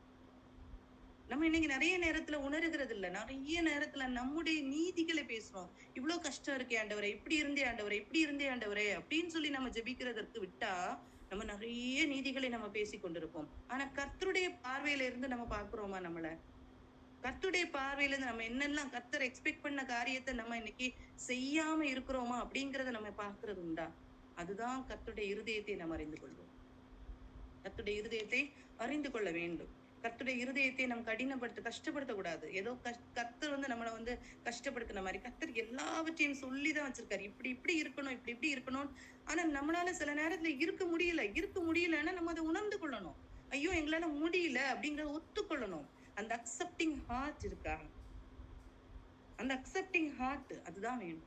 அதை அக்செப்ட் பண்ணணும். ஃபர்ஸ்ட் என்னுடைய குறை இல்ல, என்ன சூழ்ந்து இருக்கிற ஜனங்களுடைய குறை இதெல்லாம் இருக்கு ஆண்டவரேன்னு சொல்லிட்டு அந்த ஒரு பேர்டனோட நம்ம ஜெபிப்போமானால் கண்டிப்பா கர்த்தருடைய இரக்கம் அதிகமாக கிடைக்கும். கர்த்தருடைய இரக்கம் கண்டிப்பாக கிடைக்கும். அந்த இரக்கம் இல்லைன்னா, அந்த கிருபை இல்லைன்னா, அந்த கிருபை பெருகும் போது மாத்திரமே நிறைய வாய்ப்புகளை கர்த்தர் தந்து கொண்டே இருப்பார். நம்ம ஜெபிக்கும் போது உடனே இது காரியம் நடந்துருமா அப்படிங்கிறது இல்லை. ஆனா கிருபை பெருகி கொண்டே இருக்கும். கிருபை கிடைச்சிட்டே இருக்கும். சான்சஸ் கிடைச்சிட்டே இருக்கும். ஆனா சான்சஸ் எவ்வளவு நாள் இல்லை அப்படிங்கறது நம்ம போன வாரம் பார்த்தோம். மீண்டுமா பார்க்கலாம். சரியா? அப்போ தானியேல் ஜெபிச்சிருக்காரு, நெகேமியா ஜெபிச்சிருக்காரு. எல்லாரும் தங்களுடைய பாவங்களை அறிக்கையிட்டு கர்த்தருடைய நீதியை பேசி தங்களுடைய பாவங்களை அறிக்கையிட்டு தன்னுடைய ஜனங்களின் பாவங்களை அறிக்கையிட்டு தான் என்ன செய்தாங்க? ஜெபிச்சாங்க இல்லையா? இவங்க 2 பேருமே நல்ல போஸ்ட்ல இருக்காங்க. அவங்களுக்கு எந்த பிரச்சனையும் இல்லை. அவங்க புறஜாதி தேசத்துல இருந்தாலும் அவ்வளவு மேன்மையான இடத்துல இருக்கிறாங்க. அப்படி இருந்தும் அவங்க என்ன செய்யறாங்க? ஜனங்களுடைய காரியம், சிறையிருப்புல இருக்கிற ஜனங்களுக்காக ஜெபிக்கிறாங்க. அதுக்கப்புறம் என்ன செய்யறாங்க? அந்த சிறையிருப்பில மீதி இருந்த ஜனங்களுக்காக அங்க இருக்கிற மக்கள் கஷ்டப்படுறாங்களே, அங்க இருக்க எருசலேம் தேவாலயம் இடிக்கப்பட்டிருக்கு, அலங்கம் இடிக்கப்பட்டிருக்கு, இப்படிப்பட்ட காரியத்தை எல்லாம் நினைத்து ஜெபிக்கிறாங்க. இதெல்லாம் உங்களுக்கு என்ன தேவை? இல்ல, தன்னுடைய காரியம் சரியா இருக்கே போதுமே அப்படின்னு சொல்லிட்டு அவங்களால இருக்க முடியல. இல்ல, அந்த பேர்டன் தான் கர்த்தர் கொடுக்கிற பார். அதுதான் மஞ்சாட்டி ஜெபத்துக்கு தேவையான ஒரு காரியம். அந்த பேர்டன் நமக்குள்ளால வரணும். கர்த்தரே எங்க ஆண்டவரே எங்களுக்கு அந்த பேர்டனை தாங்க நம்ம கேட்கணும் ஆண்டவர்கிட்ட. ஆண்டவருடைய இருதயத்தை நம்ம அறிந்து கொள்ள இருதயத்தின் பாரத்தை அறிந்து கொள்ள அந்த பாரத்தை கர்த்தர் நம்ம கூட ஷேர் பண்ணுவார். அதான் ஆண்டவர் சொல்றாரு, என்னுடைய நுகத்தை நீங்க ஏற்றுக்கொள்ளுங்க. அது லகுவா இருக்கும். உங்களுடைய பாரத்தை என்கிட்ட வச்சுட்டு என்னுடைய நுகத்தை நீங்க என்ன செய்ய ஏற்றுக்கொள்ளுங்கன்னு சொல்றாரு இல்லையா? இந்த காரியத்தை நாம் செய்வோமானால் கர்த்தருக்கு பிரியமானவர்கள் அப்படிங்கிற பிளெஸிங் நமக்கு கிடைக்கும். அடுத்தது நீங்க எடுத்துக்கோங்க, எசேக்கியல் 9ஆம் அதிகாரம். எசேக்கியல் 9ஆம் அதிகாரம். இந்த இடத்துல ஒரு பெரிய ஒரு பாதுகாப்பை கர்த்தர் தர்றாரு. அப்படி மஞ்சாடி ஜெபிக்கிறவர்களுக்காக கர்த்தர் ஒரு பெரிய பாதுகாப்பை வைத்திருக்கிறார் அப்படிங்கிறத நம்ம பார்க்கலாம். பின்பு அவர், என் காதுகள் கேட்க மகா சத்தமாய் நகரத்தின் விசாரிப்புக்காரர் சங்கரிக்கும் ஆயுதங்களை தங்கள் கைகளில் பிடித்துக் கொண்டு வரக்கடவர்கள் என்று சொன்னார். அப்பொழுது இதோ 6 புருஷர் வெட்டுகிற ஆயுதங்களையும் தங்கள் கைகளில் பிடித்துக் கொண்டு வடக்கே பார்த்த உயர்ந்த வாசலின் வழியிலிருந்து வந்தார்கள். அவர்களில் சணலூல் அங்கி தரித்து தன் அறையில் கணக்கனுடைய மைக்கூட்டை வைத்திருக்கிற ஒருவன் இருந்தான். அவர்கள் உள்ளே பிரவேசித்து வெண்கல பலிபீடத்தண்டையிலே நின்றார்கள். அப்பொழுது இஸ்ரவேலின் தேவனுடைய மகிமை கேருபின் மேலிருந்து எழும்பி ஆலயத்தின் வாசற்படியிலே வந்து சணநூல் அங்கி தரித்து தன் அறையிலே கணக்கனுடைய மைக்கூட்டை வைத்திருக்கிற புருஷனை கூப்பிட்டு என்ன சொல்லுது? கர்த்தர் அவனை நோக்கி, நீ எருசலேம் நகரம் எங்கும் உருவ போய் அதற்குள்ளே செய்யப்படுகிற சகல அருவருப்புகளின் நிமித்தமும் பெருமூச்சு விட்டு அழுகிற மனுஷரின் நெற்றிகளில் அடையாளம் போடு என்றார். யார்கிட்ட? எருசலேம்ல போய் எல்லாத்தையும் சுத்தி பாரு. அங்க போய் நிறைய அருவருப்புகள் நடக்குது. அந்த அருவருப்புகளை பார்த்து பெருமூச்சு விட்டு அழுகிற மனுஷரின் நெற்றிகளில் அடையாளம் போடு. எதுக்கு அடையாளம் போடணும்? எதுக்கு அடையாளம் போடணும்? கர்த்தருடைய பாதுகாப்பை பெற்றுக்கொள்ள. கர்த்தருடைய பாதுகாப்பு அவர்களுக்கு கிடைக்குது. அப்போ மஞ்சாட்டு ஜெபம் ஜெபிக்கும் போது முதல்ல கர்த்தருக்கு பிரியமானவர்கள் அப்படிங்கிறது ஒண்ணு கிடைக்குது. கர்த்தர் நிறைய வெளிப்பாடுகளை கொடுக்கிறாரு. அந்த சிறையிருப்பு காலத்துல இருக்கிற அந்த வெளிப்பாடுகளை கொடுக்கிறாரு. அடுத்தது என்ன பண்றாரு? பெருமூச்சு விட்டு அழுகிற மனுஷரின் நெற்றியில அடையாளம் போடுன்னு சொல்றாரு. அடுத்தது பாருங்க. பின்பு அவர், என் காதுகள் கேட்க மற்றவர்களை நோக்கி, நீங்கள் இவன் பின்னாலே நகரம் எங்கும் உருவ போய் வெட்டுங்கள். உங்கள் கண் தப்ப விடாமலும் நீங்கள் இறங்காமலும் முதியோரையும் வாலிபரையும் கன்னிகைகளையும் குழந்தைகளையும் ஸ்திரீகளையும் சங்கரித்து கொஞ்சம் போடுங்கள். அடையாளம் போடப்பட்டிருக்கிற ஒருவனையும் கிட்டாதிருங்கள். என் பரிசுத்த தலத்திலே துவங்குங்கள் என்று என் காதுகள் கேட்க சொன்னார். அப்பொழுது அவர்கள் ஆலயத்துக்கு முன்னே இருந்த மூப்பர்களிடத்திலிருந்து துவக்கம் பண்ணினார்கள். நம்முடைய ஆலயத்துல, நம்முடைய ஆலயம் இல்ல நம்ம சமுதாயம் இந்த மாதிரி காரியங்கள்ல நடக்கிற அருவருப்புகளை பார்த்து நாம் ஜெபிக்கும் போது நமக்கு பாதுகாப்பை தருகிறார். அந்த அக்கிரமத்தின் மிகுதியினால எல்லாரையும் எந்த ஒரு காரியம் இல்லாதபடிக்கு யாரையும் தப்ப விடாமல் எல்லாரையும் சங்கரித்து போடுங்கள் சொல்றாரு. எல்லாரையும் சங்கரித்து போடுங்கள்னு சொல்றாரு. யாரையும் தப்ப விட வேண்டாம், யாருக்கும் இறங்க வேண்டாம். யாரெல்லாம்? முதியோரை, வாலிபரை. இன்னைக்கு முதியோரை பார்த்தா முதியோருக்கு மதிப்பு கொடுக்கணும், அவங்கள கவனமா பார்க்கணும், இப்படி எல்லா காரியமும் இருக்குது. ஆனா என்ன சொல்ற? அக்கிரமங்கள் நடக்கிற இடத்துல கர்த்தருடைய இரக்கம் எப்படி இருக்குன்னு பாத்துக்கோங்க. அவர் சொல்ற, முதியோரையும் வாலிபரையும் கன்னிகைகளையும் குழந்தைகளையும் ஸ்திரீகளையும் சங்கரித்து கொஞ்சம் போடுங்கள். இன்னைக்கு எங்க ஒரு விபத்து நடந்தாலும் கணக்கெடுக்கல முதல்ல சொல்றது என்னது? இவ்வளவு பிள்ளைகள் மரித்தாக, இவ்வளவு ஸ்திரீகள் மரித்தார்கள் அப்படின்னு சொல்லிட்டு சொல்லப்பட்டிருக்கும் இல்லையா? ஏன்னா அவங்க எல்லாம் ரொம்ப வீக். அதெல்லாம் ரொம்ப இதா சொல்லுவாங்க. இவ்வளவு பேர் மரித்து போனாங்க, அதுல இவங்க எல்லாம் எவ்வளவு சின்ன பிள்ளைகள் இருக்காங்க. ஆனா யாருக்குமே இரக்கம் காட்டாதபடிக்கு நீங்க கொஞ்சம் போடுங்கன்னு சொல்றாரு. ஆனா யாருக்கு பாதுகாப்பு கிடைக்குது? அடையாளம் போடப்பட்டிருக்கிற ஒருவனையும் கிட்டாதிருங்கள். யாருக்கெல்லாம் அடையாளம் போட்டிருக்கோ அவங்களை கிட்டாதிருங்கள். இதை எங்க ஆரம்பிங்க? ஏன் பரிசுத்த ஸ்தலத்துல நீங்க ஆரம்பிங்க. அப்போ பரிசுத்த ஸ்தலத்துல ஆரம்பிங்கன்னு ஏன் சொல்றாரு? ஏன் சொல்றாங்க? ஆலயத்துல இருக்கிற மக்கள் நாம் கண்டிப்பா மஞ்சாடி ஜெபிக்க வேண்டும். கர்த்தருடைய பாரத்தை சுமக்கிறவர்களாக இருக்க வேண்டும். அதானே எதிர்பார்க்கப்படுகிறது. நாம் ஜெபிக்கணும். அப்ப என் பரிசுத்த ஸ்தலத்தில் துவங்குங்கள் என்று என் காதுகள் கேட்க சொன்னார். அப்பொழுது அவர்கள் ஆலயத்துக்கு முன்னே இருந்த மூப்பரிடத்திலிருந்து துவக்க பண்ணினார்கள். இல்லையா? ஏன் அப்படி துவங்குறாங்க? அதிகமாய் கொடுக்கிறவங்கள்ட்ட அதிகமா கர்த்தர் எதிர்பார்க்கிறார் இல்லையா? அறியாதவர்கள் மத்தியில், அறியாமையில இருந்த காலத்துல கர்த்தர் அறியாதவர் போல் இருந்தார். ஆனா நம்ம எப்ப அறிந்துட்டோமோ, எப்ப ஒரு சத்தியத்தை அறிந்து கொள்ளுகிறோமோ, அதை நாம் நடைமுறைக்கு கொண்டு வரணும். நம்முடைய வாழ்க்கையில அதை ஆசையாவது படணும். ஆசைப்பட்டோம்னா ஒரு நாள் இல்லைன்னா இன்னொரு நாள் கர்த்தர் கண்டிப்பா என்ன செய்வாங்க? அதை நிறைவேற்றி தருவார் நம்முடைய வாழ்க்கையில இல்லையா? அப்போ நம்ம இந்த அக்கிரமங்கள் அருவருப்புகள் பார்க்கும்போது ஒரு பேர்டன் நமக்குள்ளால வரணும். கர்த்தரை குறித்ததான காரியத்துல பேர்டன் வரணும். நம்மை குறித்ததான காரியம் அல்ல. நம்மை குறித்ததான காரியம் அல்ல. ஆண்டவரும் அப்படிதான், இயேசுவும் அப்படிதான். வாழ்ந்த காலத்துல தன்னை குறித்து என்னென்னமோ சொன்னாங்க. அந்த நேரத்துல எல்லாம் அப்படியே அமைதியா போயிடுவார். ஆனா தேவனுடைய ஆலயத்து குறித்த காரியத்துல கர்த்தர் எப்படி நிற்பாரு? சாட்டை எடுப்பாரு இல்லையா? அதே மாதிரிதான் நமக்கு சாட்டை எடுக்கிறதுக்கு நமக்கு அனுமதி இல்ல. நாம் கர்த்தரை நோக்கி நாம் அஞ்சாட வேண்டிய ஒரு கட்டாயத்துக்குள்ள இருக்கிறோம். சில காரியங்களை நம்ம சொல்லி கொடுக்க வேண்டிய ஒரு கட்டாயத்துக்குள்ளால இருக்கிறோம். கண்டிப்பாக அதை நாம் செய்ய வேண்டிய ஒரு இடத்துல இருக்கிறோம். அப்படி இல்லாம என்னுடைய காரியம் மாத்திரம் பார்த்தா போதும் அப்படின்ட்டு இருந்தா இந்த பாதுகாப்பு நமக்கு கிடைக்குமாங்கிறது நம்ம சொல்ல முடியாது. இப்ப கர்த்தரிடத்தில் பிரியமானவன் அப்படிங்கிற நேம கொள்ளணும். நிறைய வெளிப்பாடுகள், எதிர்காலத்துல என்னென்ன நடக்க போகிறதுங்கிற காரியங்கள், கர்த்தருடைய திட்டம், அதான் கர்த்தருடைய திட்டம் என்ன அப்படிங்கிறத கர்த்தர் நமக்கு வெளிப்படுத்தி தருவாரு. அடுத்தது நீங்க பாத்தீங்கன்னா இப்படி ஒரு பாதுகாப்பை கர்த்தர் தர்றாங்க. இதான் மஞ்சாடி ஜெபிக்கிறவர்களுக்கு கர்த்தர் கொடுக்கிற ஆசீர்வாதம். மஞ்சாடி ஜெபிக்கிறவர்களுக்கு கர்த்தர் கொடுக்கிற ஆசீர்வாதம். உண்மையிலேயே அது கர்த்தர் தான் தரணும். அந்த பேர்டனை கர்த்தர் தான் தரணும். எப்ப தருவார் தெரியுமா? கர்த்தரோட நெருங்கி ஜீவிக்கிற அவருடைய இருதயத்தோட நம்ம அவருடைய இருதய துடிப்புகளை அறிந்து செயல்படணும் அப்படிங்கிற ஒரு ஆசை நமக்குள்ளால இருக்கும்போது கர்த்தர் என்ன செய்வாரு? தருவாரு. கர்த்தர் தருவார் அந்த பேர்டனை, இல்லையா? ஒன்றான மெய்தேவனாகிய உம்மையும் நீர் அனுப்பின இயேசுவையும் அறிந்து கொள்வதுதான் நிச்சயம். அவரை அறிய அறிய அறிய அறிய நமக்கு கண்டிப்பா என்ன செய்ய முடியும்? அதை கர்த்தரை நம்ம புரிந்து கொள்ள முடியும். சரியா? அது புரிந்து கொள்ள முடியும். நான் எனக்கு திடீர்னு தோணுச்சு, ரொம்ப இந்த நியூஸ் எல்லாம் நான் கேட்கறதே கிடையாது. அது அது நான் குட்ன்னு சொல்ல வரல, பட் நான் அதை ரொம்ப பாக்குறது கிடையாது. ஆனா ஏதோ ஒரு ஒரு ஒரு இன்சிடென்ட் நான் கேள்விப்பட்டேன். சரி, இப்படி ஒரு காரியம் நடந்துச்சு, இப்படி ஒரு காரியத்தை செஞ்சாங்க அப்படின்னு சொல்லிட்டு ஜஸ்ட் நம்ம சொல்லிட்டு போகும்போது அந்த பேர்டன் நமக்கு வராது. இப்படி எல்லாம் செஞ்சாங்க, எப்படி எல்லாம் செஞ்சாங்கன்னு விளக்கி சொல்லி கொடுக்குறாங்க இல்லையா?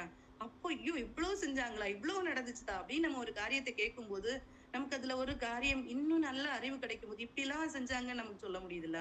இதே மாதிரிதான் கர்த்தருடைய காரியத்தை நம்ம வெளியரங்கமாக வெளிப்பூச்சாக சொல்லுகிற ஒரு காரியம் அல்ல. ஏசுதான் ரட்சகர், ஏசு பிறந்தாரு, வளர்ந்தாரு, மரிச்சாரு, உயிர் தெழுந்தாரு, இது யாரு கேட்டாலும் சொல்லுவாங்க. அது அந்நியர்களும் சொல்லுவாங்க. அது அல்ல. கர்த்தருடைய இருதயத்திற்கு ஏற்றது எது அப்படிங்கிறத நம்ம கற்றுக்கொள்ள, நம்ம வாஞ்சையோடு அதை ஆராய ஆரம்பிக்கும் போது கர்த்தருடைய பேர்டனை நம்ம புரிந்து கொள்ள முடியும். அப்பதான் புரிந்து கொள்ள முடியும். அல்லன்னா நம்ம ஆண்டவரிடத்துல கேட்டு வாங்குறவர்களா மாத்திரம் இருந்தோமானால் அதை பெற்றுக்கொள்ள முடியாது. அந்த பேர்டன் வராது. அந்த பேர்டன் நமக்கு வரணும். அது வரலன்னா நம்ம குறைபட்டு இருக்கிறோம்னு அர்த்தம். வந்துச்சுன்னா நம்ம மேன்மையானவர்கள் அப்படின்னு சொல்றதுக்கு அல்ல. அதான் சொல்லுவாங்க, எப்பவுமே ஒரு கொடி அந்த செடியில நிலைத்திருந்தால் மாத்திரமே கனி கொடுக்க முடியும். அந்த பேர்டனை பெற்றுக்கொள்ள முடியும். எனக்கு எல்லாம் தெரியும் அப்படின்னு நம்ம ஒரு தாட் வந்துச்சுன்னா அவ்வளவுதான், முடிஞ்சு போச்சு. அதனால கர்த்தரிடத்திலிருந்து நம்ம அந்த பேர்டனை நம்ம என்ன செய்யணும்? பெற்றுக்கொள்ளணும். அந்த பெற்றுக்கொண்டா நமக்கு இந்த ஆசீர்வாதங்களை ஆட்டோமேட்டிக்கா கர்த்தர் என்ன செய்யறாரு? நமக்கு தருகிறார். இப்ப பிரியமானவர்களா இருக்கணும். கர்த்தரிடத்துல போய் பிரியமானவன் அப்படின்ற ஒரு சர்டிபிகேட் நமக்கு கிடைச்சதுன்னா அது எவ்வளவு பாக்கியம். கர்த்தருடைய திட்டத்தை அறிந்து ஜெபிக்கிறது எவ்வளவு பாக்கியம் தெரியுமா? நம்ம ஏதோ ஜெபிக்கிறதல்ல, கர்த்தருடைய திட்டம் இதுதான், இந்த திட்டத்துக்கு உட்பட்டு ஜெபிக்கிறதுனா எவ்வளவு அது பாக்கியம் தான். வீண் வார்த்தைகளை நம்ம சும்மா அலப்பி கொண்டு இருக்கிறதற்கல்ல, திட்டத்தை உணர்ந்து நாம் ஜெபிக்க முடியுமா?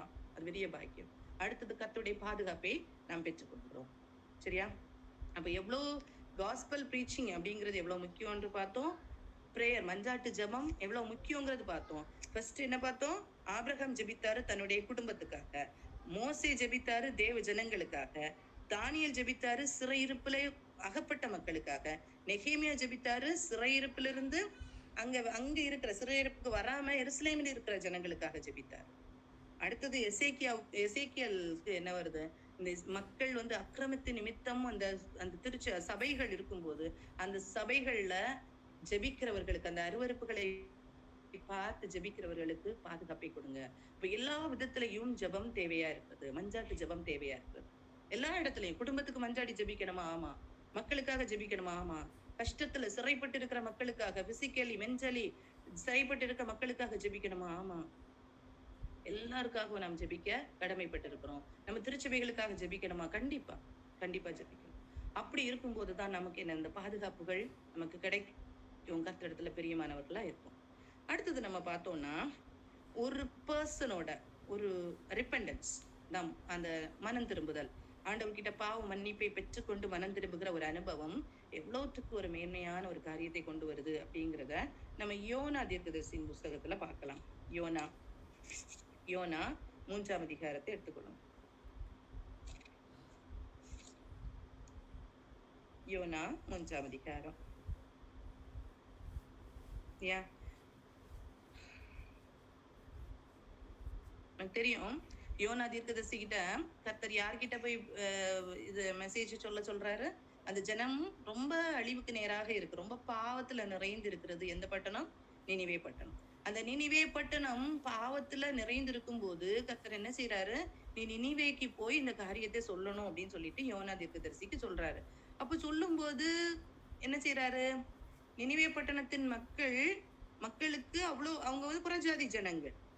ஆனா இந்த யோனாக்கு ஆசை இருக்கா, நான் போய் வந்து இவங்களுக்கு சொல்லி இவங்களுக்கு அந்த நற்செய்தியை சொல்லணும், அவங்கள அதை கண்டித்து உணர்த்தணும், அவங்களுக்கு அந்த நியாய தீர்ப்பை சொல்லணும் அப்படின்னு சொல்லும் போது அந்த உணர்வு இருக்கு. இதை நம்ம எது கூட ரிலேட் பண்ணி பார்க்கலாம்னா, ஃபர்ஸ்ட் நம்ம பார்த்தோம் எவ்வளவு இம்பார்ட்டன்ஸ் ஆஃப் காஸ்பல் ப்ரீச்சிங். அந்த காஸ்பலை எவ்வளவு இம்பார்ட்டண்டா சொல்லணும்னு கர்த்தர் சொல்லியிருந்தாரு இல்லையா? அவங்க கேட்கலனாலும் நீ சொல்லணும், தேவனுடைய ராஜ்யம் சமீபமா இருக்கிறது அப்படிங்கிற அந்த நியாய தீர்ப்பையும் நீ சொல்லணும் அப்படின்னு சொல்லியிருக்கிறார். அது அவ்வளவு முக்கியமானது அந்த காஸ்பலை சொல்றது இல்லையா அப்படின்னு சொல்லியிருக்காரு. ஆனா இந்த இடத்துல பார்க்கும்போது அன்னைக்கு எத்தனை ஜனங்கள் ஒவ்வொரு காரியத்தையும் கேட்டு ஆண்டவரை ஏற்றுக்கொண்டாங்கன்னு கேட்டா, நீதியை பிரசங்கித்தவனாகிய நோவா பேசினாரு, யாருமே கேட்கல, அழிந்து போனார்கள். சோதோம் கொமோரா பட்டணத்தின் மக்கள் அழிந்து போனாங்க இல்லையா? இன்னைக்கு நிறைய நேரத்துல நம்மளும் செய்கிற ஒரு காரியம் என்ன தெரியுமா? ஒரு தவறு என்ன தெரியுமா? சோதோம் கொமோரா பட்டணம் அழிக்கப்படுது இல்லையா? அழிக்கப்படும் போது அந்த மக்கள் நினைச்சிருப்பாங்களா அது ஃபுல்லா அழிக்கப்படும் அப்படின்னு நினைச்சிருப்பாங்களா? எல்லாருமே பாவத்துக்குள்ளால இருக்கிறாங்க. இப்போ அவங்க ஒருவேளை தங்களை மற்றவர்கள் கூட கம்பேர் பண்ணி பார்க்கும்போது அவங்க என்ன நினைச்சிருப்பாங்க?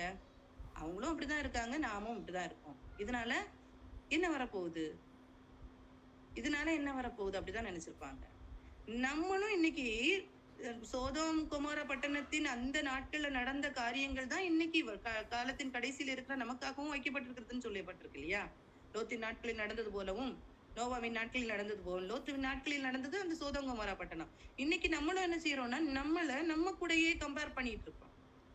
நம்ம கூடயே கம்பேர் பண்ணிட்டு இருந்தோம்னா நாமும் ஒரு நாள் கைவிடப்பட்டு போவோம் இல்லையா? அன்னைக்கு அந்த ஜனங்கள் அப்படித்தானே கம்பேர் பண்ணிருப்பாங்க. ஒருவேளை அவங்களுக்கு அது உணர்த்தப்பட்டிருக்குமானால் எப்படி கம்பேர் பண்ணிருப்பான்? இவங்களும் தப்பு பண்ணாங்க, நாங்களும் தப்பு பண்ணோம், இதுல என்ன இருக்கு?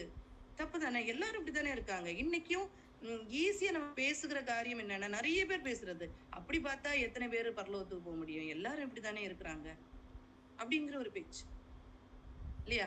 ஆனா அப்படி இருந்தோம்னா நம்ம ஏமாற்றப்பட்டு தான் போவோம் கண்டிப்பா. ஆனா இந்த ஜனங்கள் அன்னைக்கு நற்செய்தி அறிவிக்கப்பட்டு ஆனா கேட்கல ஜனங்கள். ஆனா இந்த ஜனங்களுக்கு நற்செய்தி அறிவிக்கிறதற்கு கர்த்தர் எவ்வளவோ வாஞ்சிக்கிறாரு. யோனா தீர்க்கதரிசி என்ன செய்யறாரு? விலகி போறாரு, தர்ஷீசுக்கு போறாரு. ஆனாலும் கர்த்தர் எப்பயோ கொண்டு போய் நினிவே பட்டணத்துல சேர்க்கிறாரு. ஆனா இந்த ஜனங்கள் என்ன பண்றாங்க? உடனே அதை கேட்கிறாங்க. யோனா எழுந்து கர்த்தருடைய வார்த்தையின்படியே நினைவுக்கு போனான். நினிவே 3 நாள் பிரயாண விஸ்தாரமான மகா பெரிய நகரமா இருந்தது. யோனா நகரத்தில் பிரவேசித்து ஒரு நாள் பிரயாணம் பண்ணி இன்னும் 40 நாள் உண்டு, அப்பொழுது நினிவே கவிழ்க்கப்பட்டு போம் என்று கூறினான். அப்பொழுது நினைவேயில் உள்ள ஜனங்கள் தேவனை விசுவாசித்து உபவாசம் செய்யும்படி கூறினார்கள். பெரியோர் முதல் சிறியோர் மட்டும் ரெட்டுடுத்தி கொண்டார்கள். இந்த செய்தி நினிவேயின் ராஜாவுக்கு எட்டின போது அவன் தன் சிங்காசனத்தை விட்டு எழுந்து தான் உடுத்தியிருந்த உடுப்பை கலற்றி போட்டு ரெட்டை உடுத்தி கொண்டு சாம்பலிலே உட்கார்ந்தான். மேலும் ராஜா தானும் தன் பிரதானிகளும் எண்ணெயம் பண்ணின கட்டளையாக நினைவேயில் எங்கும் மனுஷருக்கும் மிருகங்களுக்கும் மாடுகளுக்கும் ஆடுகளும் ஒன்றும் ருசி பாராதிருக்கவும் மேயாமலும் தண்ணீர் குடியாமலும் இருக்கவும் மனுஷரும் மிருகங்களும் இரட்டினால் மூடிக்கொண்டு தேவனை நோக்கி உரத்த சத்தமாய் கூப்பிடவும் அவரவர் தம் தம் பொல்லாத வழிகளையும் தம் தம் கையில் உள்ள கொடுமையை விட்டு திரும்பவும் கடவர்கள். யாருக்கு தெரியும், நாம் அழிந்து போகாதபடிக்கு ஒருவேளை தேவன் மனஸ்தாபப்பட்டு தம்முடைய உக்கிர கோபத்தை விட்டு திரும்பினாலும் திரும்புவார் என்று கூற சொன்னான். அதுல 8th verse பாருங்க. எல்லாருமே என்ன செய்யறாங்க? உபவாசம் பண்ணி ரெட்டுடுத்தி எல்லாரும் என்ன செய்யறாங்க? இப்படி செய்யணும்னு சொல்லி உபவாசம் பண்ணி ஜெபிக்கிறாங்க. இந்த 8வது வசனம் பாருங்க. மனுஷரும் மிருகங்களும் ரெட்டினால் மூடிக்கொண்டு தேவனை நோக்கி உரத்த சத்தமாய் கூப்பிடவும் என்ன செய்யணும்? அவரவர் தம் தம் பொல்லாத வழிகளையும் தம் தம் கையில் உள்ள கொடுமையை விட்டு திரும்ப கடவுள். எல்லாரும் அவங்க என்ன செய்யணும்? தங்களுடைய பாவத்துக்காக அவங்க என்ன செய்யணும்? அந்த பொல்லாத காரியங்களை அறிக்கையிட்டு விடுதலை பெற்றுக்கொள்ளணும். அப்படி விடுதலை பெற்றுக்கொள்ளும் போது ஆண்டவர் அழிக்காம காத்துக்கொள்வாரு. அப்படின்னு சொல்லிட்டு என்ன செய்யறாங்க, அவங்க நம்புறாங்க, அதை செய்யறாங்க. அந்த முழு நினைவே பட்டணமும் என்ன செய்யுது, காக்கப்படுது அப்படின்னு. பின்னாட்கள்ல அது அழிந்து போயிடுச்சு. அது அது இருக்கட்டும், அது நம்ம அப்புறம் பார்க்கலாம். ஆனாலும் இதுதான் சொல்றது, ஒரு ஒரு காரியம் அறிவிக்கப்படும் போது, ஒரு காரியம் உணர்த்தப்படும் போது, அந்த யோனா தீர்க்கதரிசியுடைய ஹார்ட் எப்படி இருந்துச்சுன்னா, எப்படி அழியும், நான் சொல்லிட்டேன் எப்படி இது அழியும் அப்படின்னு தான் அவர் பார்த்துட்டு இருந்தாரு. இந்த ஜனங்கள் அழியக்கூடாது அப்படிங்கிற ஆசை எல்லாம் அவருக்கு இல்ல. ஆனா இந்த ஜனங்கள் தங்களுடைய பொல்லாத வழிகளை விட்டு தாங்கள் திரும்பணும்னு சொல்லி அவங்க ஒரு மனமா ஒரு முடிவெடுத்து தாங்கள் திரும்பிக் கொள்ளும் போது கர்த்தருடைய மகா இரக்கம் வெளிப்படுது. கர்த்தருடைய மகா இரக்கம் வெளிப்படுது. அதுதான் முக்கியமானது. அன்னைக்கு நோவா காலத்துல, லோத்தின் காலத்துல அறிவிக்கப்பட்டது மக்களுக்கு கேட்கறதற்கு என்ன இல்ல, ஆசையே இல்ல, அவங்க விருப்பம் இல்லாம நடந்தாங்க. அப்போ இந்த மக்களுக்கு சொல்லுறதுக்கு பெரிய பெரிய ஒரு ஆசையோட சொல்லல. ஆனாலும் அந்த மக்கள் தங்களுடைய காரியங்களை அறிந்து கொள்ளும் போது அதை உணர்ந்து அவங்க தங்களை தாழ்த்தி ரெட்டுடுத்தி ஆண்டவருக்கு முன்னால போய் நிக்கும் போது எங்களுக்கு விடுதலை கிடைக்கும் அப்படிங்கிற ஒரு வாஞ்சையோட அவங்க போய் நிக்கிறாங்க. அப்படி நிக்கும் போது அவங்க விடுதலை பெற்றுக் கொடுக்குறாங்க. இதுதான் முக்கியம். அவரவர் தங்களுடைய பொல்லாத வழிகளையும் தம் கையுள்ள கொடுமையை விட்டு திரும்பணும். நாம் நமக்காகவும் நம்முடைய பாவத்தை கண்டிப்பா நம்ம அறிக்கையிட்டு ஆகணும். அப்படி இருக்கும்போது கண்டிப்பா விடுதலை கிடைக்கும். கண்டிப்பா விடுதலை கிடைக்கும். அன்னைக்கு பாருங்க, அந்த அந்த யோனா தீர்க்கதரிசியுடைய இருதயம் எப்படி இருந்தது அப்படின்னா, அவருக்கு போய் தேசம் எப்படா அழியும்னு பார்த்துட்டு ஒரு ஆமணக்கு செடியை ஆண்டவர் உருவாக்கி கொடுக்குறாரு. அதுக்கு கீழே இருந்துட்டு பார்த்துக்கிட்டே இருக்காரு. அந்த ஆமணக்கு செடி அழிந்த உடனே முறுமுறுக்கிறாரு. நம்ம யோனா 4ஆம் அதிகாரம் கடைசி 2 வசனத்தை பார்த்தா தெரியும். அதற்கு கர்த்தர் சொல்றாரு, அவனுக்கு ரொம்ப எரிச்சலா அவ இருக்கிறான். ஆண்டவர் சொல்றாரு, அதற்கு கர்த்தர், நீ பிரயாசப்படாததும் நீ வளர்க்காததும் ஒரு ராத்திரியிலே முளைத்ததும் ஒரு ராத்திரியிலே அழிந்து போனதுமான ஆமணக்குக்காக பரிதாபிக்கிறாயே, வலது கைக்கும் இடது கைக்கும் வித்தியாசம் அறியாத 120,000 பேருக்கு அதிகமான மனுஷருக்கும் அநேக மிருக ஜீவன்களுக்கும் இருக்கிற மகா நகரமாகிய நினிவேக்காக நான் பரிதபியாமல் இருப்பேனோ. இதுதான் கர்த்தருடைய அன்பு. மனுஷனுடைய இருதயம் எப்படிப்பட்டது, அவர் ஒரு தீர்க்கதரிசி. மனுஷனுடைய இருதயம் எப்படிப்பட்டது, ஆனா தேவனுடைய அன்பு எப்படிப்பட்டது. இந்த அன்பு இருந்ததுனாலதான் அந்த விண்ணுலகத்தை விட்டுட்டு அவர் மண்ணுலகத்துல வந்து சதையா அவர் பிஞ்சு தொங்குற அளவுக்கு தன்னை ஒப்பு கொடுத்தார். இதையெல்லாம் ஒப்பு கொடுத்த தேவன் மத்த எதையும் நமக்கு தராம இருப்பாரா? மத்த எதையாவது நமக்கு தராம இருப்பாரா? கண்டிப்பா தருவாரு. கண்டிப்பா தருவார். இந்த நம்பிக்கை நமக்குள்ளால இல்லையே, முறுமுறுக்கிறோமே இல்லையா? நம்ம உண்மையா கலக்கம் வரும். ஒரு கஷ்டம் வந்த உடனே ஒரு கலக்கம் வரதான் செய்யும், வரலன்னு சொல்லல. ஆனா கர்த்தருக்குள்ளாலே எப்படி தாவீது தன்னை திடப்படுத்தி கொண்டானோ அதே போல நம்ம திடப்படுத்தி கொள்ளணும் கர்த்தருக்குள்ளார். அந்த ஒரு தனி ஒரு திடப்படுத்துதல் நமக்குள்ளால வரணும். அது எப்ப வரும்? கர்த்தர் எந்த காரியத்தை, அதான் ரோமர் 8:28 சொல்லியிருக்கோம்ல, எந்த ஒரு காரியமா இருக்கட்டும் தன்னுடைய பிள்ளைகளுக்கு, தன்னுடைய அன்பு கூறுகிற பிள்ளைகளுக்கு சகலத்தையும் நன்மையாக மாற்றி தருவார் அப்படிங்கிற வசனம் இருக்கு இல்லையா? இத்தனை வசனங்கள் நமக்கு கர்த்தர் கொடுத்திருக்கிறாரு இல்லையா? இத்தனை வசனங்கள் நம்மளை ஆறுதல் படுத்த முடியலன்னா நம்ம என்ன நிலைமையில இருக்கிறோம்? நம்ம என்ன நிலைமையில இருக்கிறோம்? இவ்வளவு வசனங்கள் அதுக்காக தானே இருக்குது. இவ்வளவு வசனங்கள் அதுக்காக தானே கொடுத்திருக்காரு. ஒரு வசனத்தையும் அந்தந்த நேரத்துல கர்த்தர் ஞாபகம் ஊட்டி தருகிறாரா இல்லையா? நமக்கு ஆலோசனைகளை தருகிறார்கள். அதுக்குதான் பரிசுத்த ஆவியாருடைய நடத்துதல் நமக்குள்ளால இருக்குது. அஞ்சியும் அவருடைய தீர்மானத்தின்படி அழைக்கப்பட்டவராய் தேவனிடத்தில் அன்பு கூறுகிறவர்களுக்கு அவரிடத்துல நாம் அன்பு வைப்போமானால் சகலமும் நன்மைக்கு எதுவாக நடக்கிறது என்று கர்த்தர் மாத்தி தருவாரு. அது தருவார். இந்த நம்பிக்கை தான் நான் இன்னைக்கு பிரேயர் அப்படின்னு சொல்லும் போதே சொன்னேன். லாஸ்ட் பாயிண்ட் ஈல்டு சப்மிட் பண்ண முடியலையே நமக்கு. ஏன் சப்மிட் பண்ண முடியல? அவர்கிட்ட நம்பிக்கை இல்ல. அவர் நமக்கு நல்லதுதான் செய்வார் அப்படிங்கிற நம்பிக்கை இல்ல. ஒரு காரியம் நமக்கு வருதுன்னா, ஒரு சோதனை நமக்கு வருதுன்னா, நிறைய நேரத்துல நம்ம என்ன செய்யறோம்னா, நம்ம அந்த நம்பிக்கை சோதனையை நம்ம என்ன செய்யறோம், இழந்து போயிடுறோம். நம்ம அந்த பொறுமையை இழந்து போகிறோம். ஆனா அந்த ப்ராப்ளம் முடியும் போது உண்மையிலே பாத்தீங்கன்னா அந்த நமக்கு பொறுமை நிறைய கிடைக்கும், நிறைய கற்று தருவாரு. பொறுமை ஒரு பெரிய ஒரு காரியமாகும். நமக்கு நிறைய நேரத்துல நம்ம பொறுமையா இருக்கிறது இல்ல. அந்த பொறுமையை அதிகமாக இந்த சோதனை நாட்கள்ல ஆண்டவர் கற்று தருவார். இந்த பொறுமையை கற்று தருவாரு. அது ரொம்ப முக்கியமான ஒரு காரியம். இந்த நீடிய பொறுமை அப்படிங்கிறது, பொறுமையே நமக்கு இல்ல. அப்ப எப்படி நீடிய பொறுமை? இது சோதனைகள் மத்தியில தான் கர்த்தர் கற்று தர முடியும். கர்த்தர் கற்று தருவாரு. யாக்கோபுல அதான், யாக்கோபு 1ஆம் அதிகாரத்துல அதான் சொல்லியிருக்கோம்.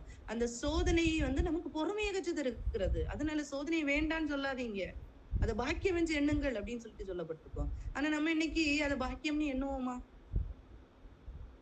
நம்முடைய நல்ல குணங்கள் வெளிப்பட வேண்டுமானால் அந்த சோதனையை நாம் என்ன செய்யணும்? ஏற்றுக்கொள்ளணும். எத்தனை நமக்கு என்னன்னா, நிறைய இடத்துல நமக்கு தோணும், மற்றவங்க நம்மள என்ன நினைப்பாங்க? நம்ம இப்படி இருக்கிறோமே என்ன? உண்மையா நான் சொல்றேன், நீதிமான்களுக்கு சகலமும் பூமியிலே சரி கட்டப்படும். அது யார் என்ன சொல்றாங்கங்கிறது காரியம் அல்ல. நாம் கர்த்தருடைய பார்வைக்கு பிள்ளைகளா இருக்கோமானால் அப்பப்ப நமக்கு சிக்ஷைகள் கிடைக்கும். அது மற்றவங்க என்ன நினைப்பாங்க அதெல்லாம் தேவையே கிடையாது. நம்ம பார்க்க வேண்டிய அவசியமே கிடையாது. அப்படி இருப்போமானால் மற்றவங்களுக்காக தான் நாம் வாழ்ந்து முடிக்க முடியும். நம்முடைய பாவங்களுக்காக நாம் அறிக்கையிட்டு நாம் விடுதலை பெற்றுக் கொண்டோமானால் நமக்கு கர்த்தரிடத்துல என்ன உண்டு? ஒரு விடுதலை கர்த்தர் தருவார். அதுதான் யோனாவுடைய இதுல இருந்து நம்ம பார்க்க முடியுது. சரியா? அதே மாதிரி ஆகாப் தீர்க்கதரிசி, ஆகாபுடைய வாழ்க்கை 1 ராஜாக்கள் 21 அதிகாரத்தை எடுத்துக்கொள்வோம். 1 ராஜாக்கள் 21 அதிகாரத்தை எடுத்துக்கொள்ளும். இதுல பாத்தீங்கன்னா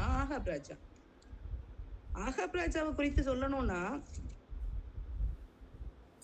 ஆகாபுடைய காரியமே என்னன்னா, ஆகாபை குறித்து 21 அதிகாரம் 25 வசனத்தை பார்த்து பாருங்க. தன் மனைவியாகிய ஏசபேல் தூண்டிவிட்டபடியே கர்த்தரின் பார்வைக்கு பொல்லாப்பானதை செய்ய தன்னை விற்று போட்ட ஆகாபை போல ஒருவனும் இல்லை. அந்த அளவுக்கு மோசமான ஒரு பெயர் பெற்றவர் தான் ஆகாப். இல்லையா? பொல்லாத காரியம். என்ன பொல்லாத காரியம்? எல்லாருக்கும் தெரிந்த ஒரு காரியம். நாபோத் அப்படிங்கிற ஒரு மனுஷனுடைய திராட்சை தோட்டத்தை அவர் என்ன செய்யற? ஆசைப்படுறாரு இல்லையா? அந்த ஆசையை பெற்றுக்கொண்டவர் என்ன செய்யறாரு? அந்த ஆசைப்பட்ட உடனேயே மனைவி அறிகிறா. மனைவி என்ன செய்யறா? அவருக்கு நான் அதை கொடுக்குறேன் அப்படின்னு சொல்லிட்டு இது பண்றா. அதை வாங்கி கொடுக்குறா. தனியா உபவாசம் அப்படின்னு சொல்லிட்டு தவறான ஒரு காரியத்தை ஏற்படுத்தி தவறான மக்களை கொண்டு வந்து குற்றம் சாட்டி அந்த நாபோத்தை கொஞ்சம் விட்டு என்ன செய்யறான்? ஆகாபுக்கு அந்த நிலத்தை கொடுக்குறான். வாங்கி கொடுக்குறான். ஆகாப்பும் போய் சந்தோஷமா அதை ஏற்றுக்கிறான். அது எப்படி கிடைச்சது, எப்படி வந்தது, இதெல்லாம் என்ன செய்யறா? ஒண்ணுமே சொல்லல. நான் ஒரு வசனம் போடுறா பாருங்க. நீதோ நீதிமானுக்கு பூமியிலே சரி கட்டப்படும். அது உண்மையிலே அந்த வசனம் உண்மையான ஒரு வசனம். அதை சந்தோஷமா ஏற்றுக்கொள்ள வேண்டிய ஒரு வசனம். சரியா? அது அந்த கடின பாடுகள்ல கர்த்தர் நம்மளோட இருப்பார். கண்டிப்பா அப்படியே விட்டுற மாட்டாரு. கர்த்தர் கண்டிப்பா இருப்பார். அப்போ இந்த ஆகாப் என்ன செய்யறாருன்னா, அந்த ஏசபேல் பெற்று கொடுத்தால அந்த திராட்சை தோட்டம், அந்த திராட்சை தோட்டத்தை ஆசையோட என்ன செய்யறாங்க? அப்படியே எடுத்துக்கிறாங்க. அப்படியே அந்த ஆசையா எப்படி கிடைச்சது அதெல்லாம் அவர் யோசிக்கல.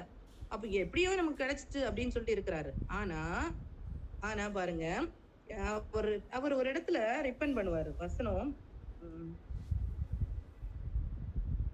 இந்த 26ல இருந்து வாசிச்சோம்னா பாருங்க. கர்த்தர் இஸ்ரவேல் புத்திரருக்கு முன்பு துரத்தி விட்ட எமோரியர் செய்தபடியெல்லாம் அவன் நரகலான விக்கிரகங்களை பின்பற்றி மகா அருவருப்பாய் நடந்து கொண்டான். ஆகாப் இந்த வார்த்தைகளை கேட்டபோது தன் வஸ்திரங்களை கிழித்து தன் சரீரத்தின் மேல் ரெட்டை போர்த்து கொண்டு உபவாசம் பண்ணி ரெட்டிலே படுத்து தாழ்மையாய் நடந்து கொண்டான். இப்போ இந்த காரியத்தை எல்லாம் கேட்கும் போது இவருக்கு என்ன செய்யறாரு? சில ஒரு இடத்துல வரும்போது அவர் என்ன சொல்றாருன்னா, தன் வஸ்திரத்தை கிழித்து தன் சரீரத்தின் மேல் ரெட்டை போர்த்து கொண்டு உபவாசம் பண்ணி ரெட்டிலே படித்து தாழ்மையாய் நடந்து கொண்டான். ரொம்ப தாழ்மையா நடந்து கொள்றாரு. அப்பொழுது கர்த்தருடைய வார்த்தை திஸ்பியானான எலியாவுக்கு உண்டாயிற்று. அவர், ஆகாப் எனக்கு முன்பாக தன்னை தாழ்த்தினதை கண்டாயா? என்ன சொல்றாரு? ஆகாப் எனக்கு முன்பாக தன்னை தாழ்த்தினதை கண்டாயா? அவன் எனக்கு முன்பாக தன்னை தாழ்த்தினபடியால் நான் அவன் நாட்களில் அந்த பொல்லாப்பை வர பண்ணாமல் அவன் குமாரர் நாட்களில் அதை வர பண்ணுவேன், அவன் வீட்டின் மேல் வர பண்ணுவேன் அப்படின்னு சொல்லிட்டு சொல்றாரு இல்லையா? அப்போ இது என்ன ஒரு காரியம்னா 21 வசனத்துல இருக்கு பாருங்க. 20 வசனத்துல, அப்பொழுது ஆகாப் எலியாவை நோக்கி, என் பகைஞனே, என்னை கண்டுபிடித்தாயா அப்படின்னாரு. அதற்கு அவன், கண்டுபிடித்தேன். கர்த்தரின் பார்வைக்கு பொல்லாப்பானதை செய்ய நீ உன்னை விற்று போட்டாய்.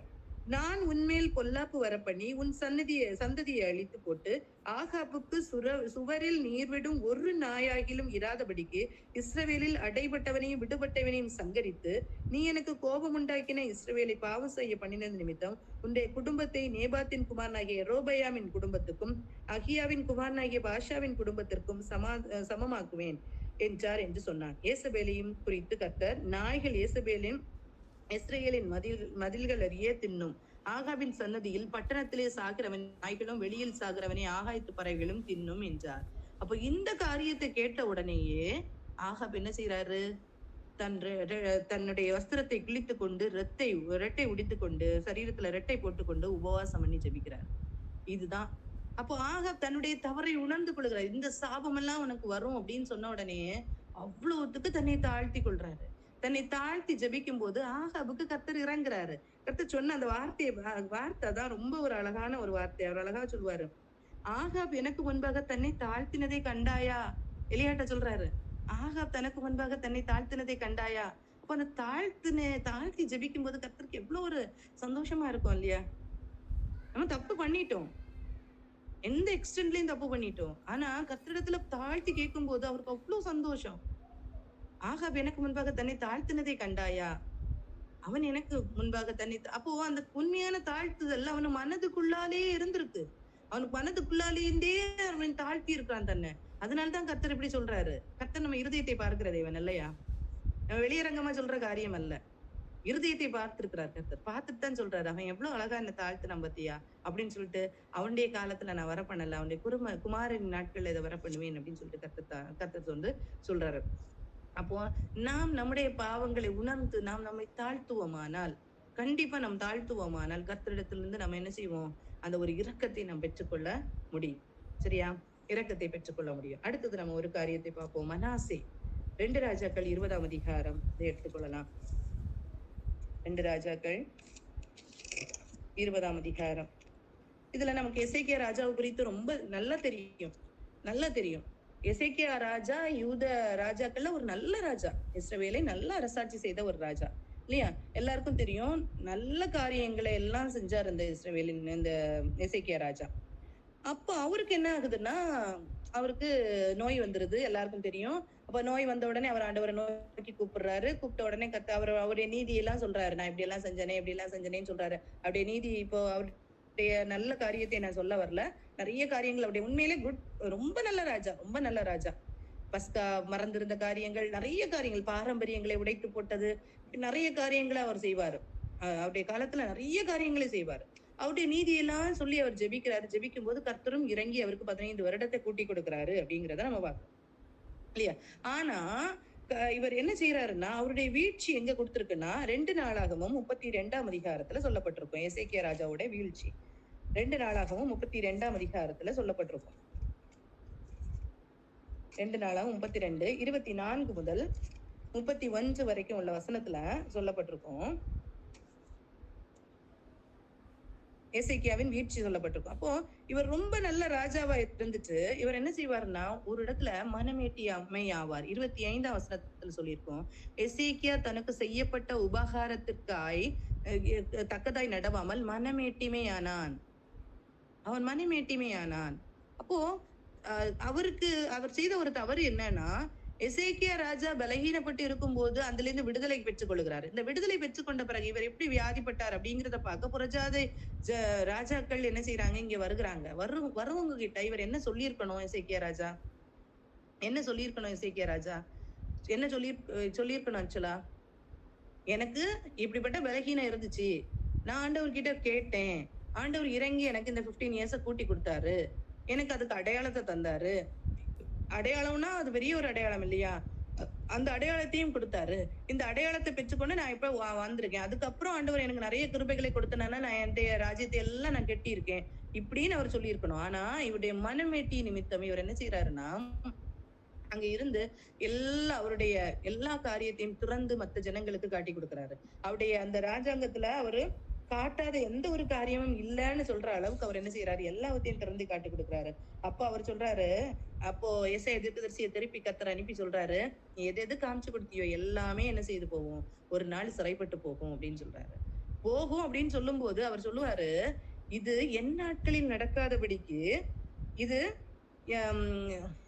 இவர் ஜெபிக்கும் போது சொல்றாரு, என் நாட்கள்ல இது நடக்காம என்னுடைய உன் பிள்ளைகள் நாட்கள்ல இது நடக்கும் அப்படின்னு கர்த்தர் சொல்லுவார். டைம் இல்ல, நீங்க அதை வாசிச்சீங்கன்னா தெரியும். அப்போ என் நாட்களில் நடக்காம என் பிள்ளைகளுடைய நாட்கள்ல நடக்கும்னு சொல்லுவார். அவர் சொல்லுவாரு, என் நாட்கள்ல சமாதானம் இருக்குமே, என் நாட்கள்லாவது சமாதானம் இருக்குமே அப்படின்னு சொல்லுவாரு. அது ஒரு பெரிய ஒரு காரியம். உன்னுடைய மகனுடைய வாழ்க்கையில இப்படி நடக்கும் அப்படின்னு சொல்லும் போது என்னுடைய நாட்கள்ல சமாதானம் இருக்குமே போதுமேன்னு சொல்லிட்டு இருப்பாரு இல்லையா? அப்போ அப்படி அவர் சொல்லும்போது சொல்லும்போது அவர் என்ன செய்யறாரு, அந்த 2 நாளாகும் 32ஆம் அதிகாரத்தை நீங்க வாசிச்சு பாருங்க, அழகா அது புரியும். இதுல நான் என்ன சொல்ல வரேன்னா, மனாசே இந்த 15 இயர்ஸ்க்குள்ளால அவருக்கு ஒரு பிள்ளை பிறகுது மனாசே. இந்த மனாசேவுடைய தலையில இப்போ ஒரு சாபம் இருக்கு. மனசையுடைய தலையில இப்போ ஒரு சாபம் இருக்கு. என்ன சாபம்? தகப்பனுடைய காலத்துல நடக்காததெல்லாம் யாருடைய காலத்துல நடக்கும்? மனசையுடைய நாட்கள்ல நடக்கும் அப்படின்னு சொல்லப்பட்டிருக்கு இல்லையா? மனசையுடைய நாட்கள்ல நடக்கும் அப்படின்னு சொல்லியிருக்கு. அப்போ இந்த சாபத்தோட இருக்கிற இந்த மனாசேயுடைய வாழ்க்கையை பார்க்கும்போது ரொம்ப ஒரு மோசமான ஒரு நிலைமைக்குள்ளால இருக்கிற 2 ராஜாக்கள் 21ஆம் அதிகாரத்துல சொல்லப்பட்டிருக்கும். 2 ராஜாக்கள் 21ஆம் அதிகாரத்துல இந்த காரியங்கள் சொல்லப்பட்டிருக்கும். மனாசே ராஜாவாகிற போது 12 வயதா இருந்து 55 வருடம் எருசலேமில் இதெல்லாம் சொல்ல. அப்ப இவர் ரொம்ப மோசமான ராஜாவா இருக்கிறாரு. எப்படி எசேக்கியா கர்த்தருடைய ஆலயத்தை பழுது பார்த்து கர்த்தருடைய காரியத்துக்கெல்லாம் எவ்வளவு இம்பார்ட்டன்ஸ் பண்ணி செஞ்சாரோ எல்லாத்துக்கும் அப்படியே நேர் மாறி இந்த மனாசே விக்கிரகங்களை கொண்டு வந்து அந்த ஆலயத்துக்குள்ளால வச்சு அவ்வளவு ஒரு காரியத்தை செய்யறாரு. தன்னுடைய பிள்ளைகளை தீ கடக்க பண்ணுவாரு. இப்படிப்பட்ட காரியத்தை எல்லாம் அவர் செஞ்சுக்கிட்டே இருப்பாரு. சரியா? அப்போ அப்படிப்பட்ட காரியத்தை அவர் செய்யும் போது கர்த்தர் வந்து மனாசே கிட்ட பேசுவார், ஒரு காரியத்தை சொல்லுவார். அப்போ கொண்டு வந்து நீ வந்து இந்த காரியத்தை எல்லாம் செய்யறதுனால, இந்த அருவருப்பான காரியத்தை எல்லாம் செய்யறத விட்டு விலகுன்னு சொன்னா அவர் கேட்கவே மாட்டார். அவர் கேட்கவே மாட்டாரு. இப்படி கேட்காம இவர் என்ன செய்வாங்கன்னா கட்டி பாபிலோனுக்கு கொண்டு போயிருவாரு. எப்படி? ஏன்னா அந்த எசேக்கியா ராஜா கிட்ட சொல்லுவாரு, உன் சந்ததியில பிள்ளைகள் என்ன இருப்பாங்கன்னா பாபிலோன் தேசத்துல அந்நிய தேசத்துல அந்த பிள்ளைகள் இன்னைக்கு ராஜாவா இருக்கிற பிள்ளைகள் அப்பத்துக்கு இறந்து நிற்பார்கள்னு சொல்லியிருப்பாங்க. அப்பத்துக்கு இறந்து நிற்பாங்க. அப்ப கூட அவர் என்ன செய்ய மாட்டாரு, நான் பிள்ளைக்காக ஜெபிக்கவே மாட்டாரு. சொல்ல என் காலத்துல சமாதானம் இருக்குமே அப்படின்னு சொல்லிடுவாரு. அப்படி இருக்கிற நேரத்துல இந்த மனாசே என்ன செய்யறாரு, தேவன் ஆனாலும் கர்த்தர் எச்சரிக்கிறாரு. எச்சரிக்காம இல்ல மனாசேய, எச்சரிக்காம இல்ல. அதான் சொல்றேன், நமக்கு தலைக்கு மேல ஒரு கேர்ஸ் இருந்தா கூட அதனால நமக்கு நம் தவறுகளை பண்ணுகிறோம் அப்படின்னு வச்சா கூட கர்த்தர் எச்சரிக்கிறார், எச்சரிக்காம அல்ல, எச்சரிக்கிறார். அந்த எச்சரிப்பை அவர் கேட்காதபடிக்கு இருக்கும்போது அந்த கர்ஸ் நம்ம மேல வந்து விழுது. அந்த அவர் கட்டி பாபிலோனுக்கு அவரை கொண்டு போறாங்க, கட்டி பாபிலோனுக்கு கொண்டு போறாங்க.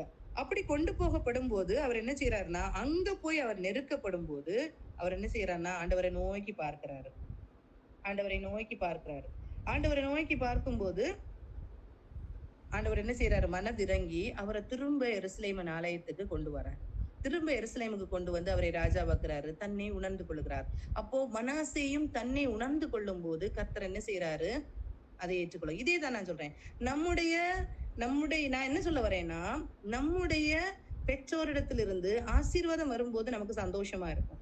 ஆனா கர்ஸ் வரும்போது நம்ம வந்து அதை ஏற்றுக்கொள்ளுகிறது இல்ல, அது நமக்கு கடினமா இருக்கும் இல்லையா? ஏன் இப்படி வந்துச்சு அப்படின்னு நமக்கு தோணும். ஆனா இந்த கர்ஸ கூட கர்த்தர் என்ன செய்வார்னா அவர் மாற்றி தருவாரு. எப்போனா நாம் உணர்ந்து கொள்ளுகிற நேரத்துல, நாம் உணர்ந்து நாம் அதை அறிக்கை நம்ம ஒரு கஷ்டம் வருதுன்னா நம்முடைய கர்த்தருடைய சத்தத்தை நாம் கேட்க முடியாதபடிக்கு நாம் காதுகளை அடைப்போமானால் அந்த சாபம் நமக்கு மேல வந்து விடும். ஆனா கர்த்தருடைய ரத்தத்துக்குள்ளால நம்ம கர்த்தருடைய சிலுவையை நம்ம ஏற்றுக்கொண்டு கர்த்தரை ஏற்றுக்கொண்டு கர்த்தருடைய ரத்தத்துக்குள்ள வந்துட்டானோ சகல பாவங்களும் சகல சாபங்களையும் கர்த்தர் சிலுவையிலே ஏற்றுக்கொண்டார்.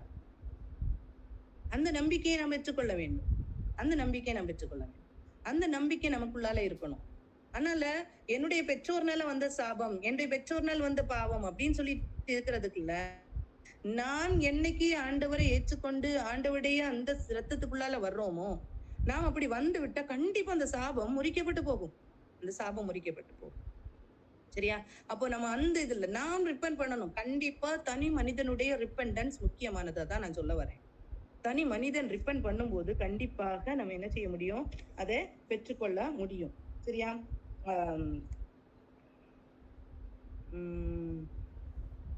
அப்ப இந்த காரியத்தை நம்ம பார்க்கும்போது இந்த காரியம் 2 ராஜாக்கள் 21ஆம் அதிகாரத்தை நீங்க வாசிச்சு பாத்தீங்கன்னா மனாசேயுடைய காரியங்கள் எல்லாம் வரும். சரியா? இதை வாசிச்சு பாருங்க, டைம் இல்லை எக்ஸ்பிளைன் பண்றதுக்கு. ஆனா நீங்க பாருங்க, நான் என்ன சொல்ல வரேன்னா, என்ன பாவமா இருக்கட்டும் என்ன சாபமா இருக்கட்டும் கர்த்தருக்குள்ளால நாம் வந்து அவரிடத்துல நாம் கர்த்தரிடத்துல கேட்போமானால் நாம் பாதுகாப்பை பெற்றுக்கொள்ள முடியும். அது தனி மனிதனுடைய ஒரு மனம் திரும்புதல், ஒரு பாவ அறிக்கை வேணும். ஒரு மனம் திரும்புதல் வேணும். அதை திரும்புவோமானால் கண்டிப்பாக அதற்கு ஒரு விடுதலை உண்டு. கண்டிப்பாக அதற்கு ஒரு விடுதலை உண்டு. சரியா? அப்ப நம்ம கற்றுக்கொண்ட காரியம் கண்டிப்பா அன்னைக்கு நினைவே ஜனங்கள் அந்த நற்செய்தி வரும்போது ஏற்றுக்கொண்டாங்க, தங்களை தாழ்த்துனாங்க, விடுதலை பெற்றுக்கொண்டாங்க. ஆனா நோவா காலத்துல இருந்த ஜனங்கள் நீதி பிரசங்கித்த போது அவங்க ஏற்றுக்கொள்ளல. அவங்க எல்லாரும் அழிக்கப்பட்டு போனாங்க. அப்போ பிரீச்சிங் முக்கியம். கண்டிப்பா சொல்லணும். மன்றாட்டு ஜெபம் முக்கியம். அது நான் சொல்லிக் கொடுத்தேன். மன்றாட்டு ஜெபம் நம்மள முக்கியம். லோத்தின் காலத்துல ஆபிரகாமின் நிமித்தமாக அந்த குடும்பம் காப்பாற்றப்பட்டது. ஆனா அது கடைசியில நின்னுச்சு அந்த குடும்பம் இல்லையா? கர்த்தர் உடனே சொல்றாரு, நீ மலைக்கு போ அப்படின்னு சொன்னாரு. கீழ்ப்படிதல கர்த்தர் எதிர்பார்க்கிறாரு. அவன் உடனே மலைக்கு போக மாட்டான். அந்த தேசத்துக்கு நான் போறேன், இந்த பட்டணம், இந்த ஒரு சிறு பட்டணம் இருக்கே அங்க போறேன். அதையும் ஆண்டவர் கண்கள்ல என்ன செய்யற தயவு கொடுக்குறா. இதான் கிருபை. நம்ம மன்றாடி ஜபிக்கும் போது கிருபைக்கு மேல கிருபை கிடைக்குது.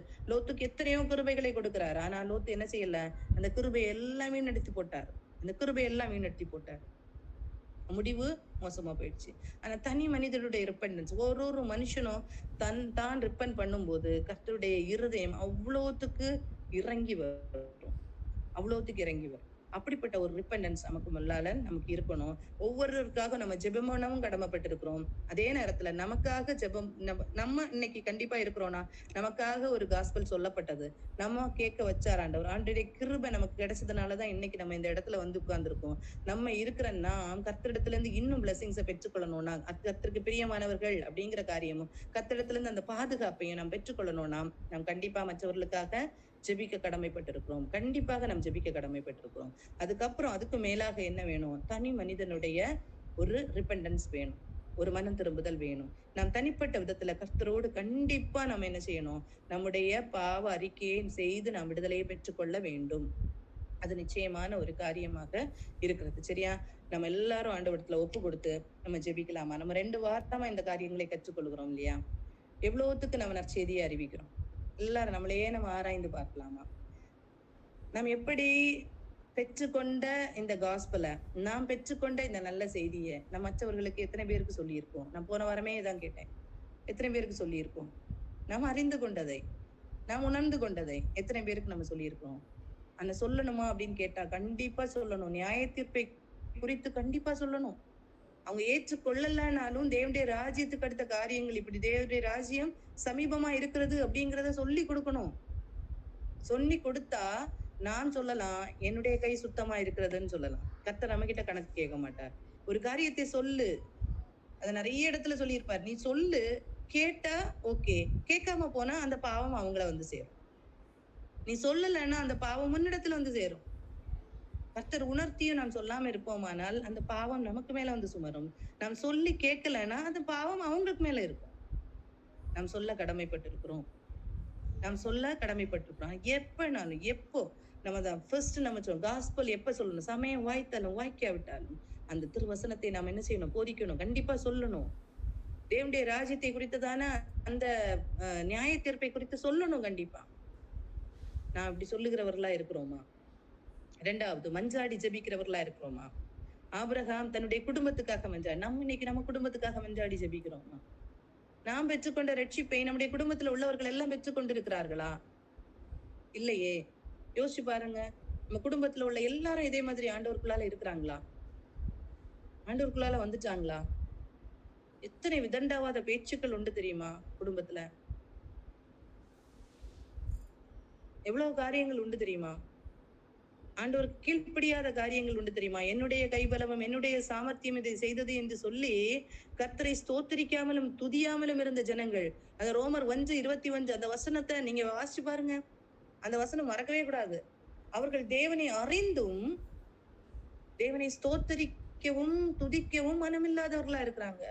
அப்படி இருந்ததுன்னா கண்டிப்பா சிந்தனை வீணான சிந்தனை தான் இருக்கும். இருதயம் இருளடைந்துதான் போகும். இருதயம் இருளடைந்துதான் போகும். அதுல எந்த ஒரு மாற்று கருத்தும் இல்லை. அதுக்கு கீழே உள்ள காரியங்கள் எல்லாம் பார்த்தா அப்படியே வந்து ரொம்ப மோசமான ஒரு நிலைமைக்கு போயிருவாங்க. ரொம்ப மோசமான ஒரு நிலைமைக்கு போயிருவாங்க. அப்படிப்பட்ட நிலைமைக்கு நம்ம போகக்கூடாது. நாம் தேவனை அறிந்திருக்கிறோம். நம்ம குடும்பம் அறிந்திருக்கிறது. இன்னைக்கு தேவன் தான் அப்படின்றதுக்கு நிப்பாங்க. ரிலிஜியஸ் பீப்புள் மாதிரி நிப்பாங்க. ஆனா அவங்க வாய் தேவனை ஸ்தோத்திரிக்கிறதா? உன்னுடைய வாய் தேவனை மகிமைப்படுத்துகிறதா? ஒரு காரியத்துக்கு மகிமைப்படுத்துகிறதா? அப்படி இல்லையா, இருதயம் இருளடைந்து போகும். சிந்தனை வீணான சிந்தனை தான் இருக்கும். கண்டிப்பா அது நிச்சயம். இதுதான் முக்கியம். நாம் தேவனை அறிந்திருக்கிறோம் என்று சொல்லிட்டு சும்மா இருக்கிறதற்கு அல்ல, அவரை ஸ்தோத்தரிக்கவும் மகிமைப்படுத்தவும் கடமைப்பட்டிருக்கிறோம். அவர் தேவன். அவர் தன்னுடைய மகிமையை யாருக்கும் கொடுக்க மாட்டேன்னு சொல்லியிருக்காரு. அவரை ஸ்தோத்தரிக்கணும், அவரை மகிமைப்படுத்தணும். அப்படிப்பட்ட இருதயம் இல்லைன்னா நம்ம குடும்பத்துக்காக ஜெபிக்கணும். இல்ல, நமக்கு எவ்வளவோ வாய்ப்புகளை ஆண்டவர் தந்திருக்காரு, எத்தனையோ காரியங்களை கொடுத்திருக்காரு. அந்த குடும்பத்துக்காக நம்ம ஜெபிக்கும் போது நம்முடைய குடும்பத்துக்கு நிறைய வாய்ப்புகளை கொடுப்பார். கர்த்தர் வாய்ப்புகளை தான் கொடுக்க முடியும். வாய்ப்புகளை கண்டிப்பா கொடுப்பாரு. எப்படி லோத்துக்கு வாய்ப்புகள் கொடுக்கப்பட்டதோ, எப்படி இரக்கம் கிடைத்ததோ, அவங்களோட அந்த தேவதூதர்கள் கண்களை தயவு கிடைத்து இழுத்து கொண்டு வெளியே விடுறாங்கள, அதே மாதிரி கர்த்தர் நிறைய இடத்துல பாதுகாப்பாரு. ஆனா ஒரு கீழ்ப்படிதலை கர்த்தர் எதிர்பார்ப்பாரு அந்த குடும்பத்துல. அதே மாதிரிதான் நமக்காக நம்ம ஜெபிக்கிறோம், நம்ம உணர்த்தப்படுகிறோம்னா நாமளும் நம்ம சிந்திப்போம், எனக்கு இந்த உணர்த்துதலை தர்றாங்களே, நான் உணர்ந்திருக்கிறேனா? அப்படி இல்லைன்னா நாமும் அழிக்கப்பட்டு போவோம். சான்ஸ் தான் கர்த்தருக்கு கொடுக்க முடியும். சான்ஸ் கொடுப்பார், நிறைய சான்ஸ். என்னைக்கு நம்முடைய மரணம்னு நமக்கு தெரியாது, என்னைக்கு கர்த்தர் வருவார்னு தெரியாது. அதனால நாம் ஜெபிக்க ஜெபிக்க ஜெபிக்க கிருபை பெருகும். அந்த கிருபை கிடைக்குமானால் நிறைய பேர் ஆண்டவருக்குள்ளால வருவாங்க. நாம் ஜெபிக்கிறோம். அடுத்தது பாத்தீங்கன்னா யாரு?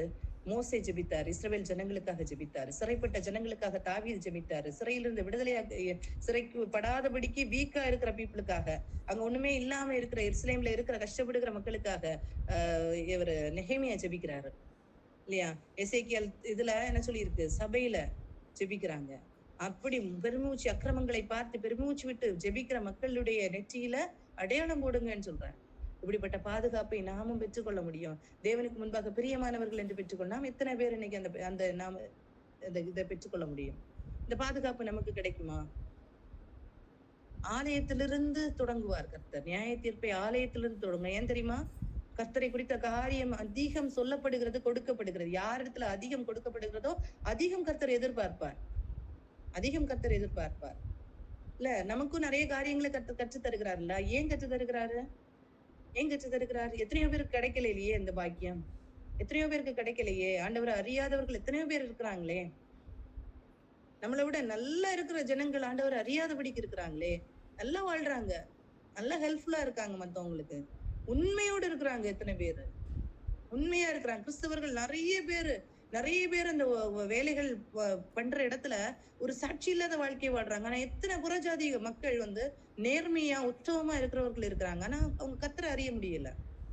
நமக்கு அந்த பாக்கியத்தை எல்லாம் கர்த்தர் தந்திருக்கிறாரே, இந்த பாக்கியத்தை எல்லாம் கர்த்தர் தந்திருக்கிறாரே, நம்ம உணர்ந்து கொள்வோமா? அந்த பாக்கியத்தை நாம் பெற்று கொண்டோமானால் நாம் மற்றவர்களுக்காக என்ன செய்யணும்? நாம் ஜெபிக்கணும். சரியா? அது இல்லைன்னா நம்ம கர்த்தரிடத்துல அந்த பாரத்தை கேட்போம். ஒரு அக்கிரமம் நடக்கும் போது, கர்த்தருக்கு விரோதமான காரியம், கர்த்தர் பிரியப்படுகிற காரியத்துல ஒரு காரியம் தவறாக நடக்குமானால் நமக்கு உடனே நம்ம இருதயம் வலிக்கணும். அப்படிப்பட்ட ஒரு காரியத்துக்குள்ளால நம்ம என்ன செய்யணும்? போகணும். அப்படி போகும்போது கர்த்தர் என்ன செய்வார்? நமக்கு ஒரு ரிலாக்ஸ்டு, நம்ம ப்ரேயர் பண்ணிட்டோம்னா அப்படி ஒரு பெரிய ரிலாக்ஸேஷன் நமக்கு கிடைக்கும். ஒரு காரியத்தை செய்கிறதற்குள்ள ஒரு பலனை கர்த்தர் தருவார். நம்ம ஒரு காரியத்தை தைரியமா சொல்றதுக்குள்ள பலனை தருவார். அதான் சொல்லுவார், பரிசுத்த ஆவியானவர் நமக்குள்ளால வரும்போது சகல சத்தியத்துக்குள்ள நடத்துவாரு. ஒரு பலனடைவீர்கள் அப்படின்னு சொல்லிட்டு அந்த பலன் தான், அந்த பலன் நமக்குள்ளால தருவார். இந்த பலனை நாம் பெற்றுக்கொள்ள முடியும். இந்த பலனை கண்டிப்பா நம்ம பெற்றுக்கொள்ளணும். அந்த பலனை பெற்றுக்கொள்ளும் போதுதான் நாம் தைரியமா காரியங்களை சொல்ல முடியும்.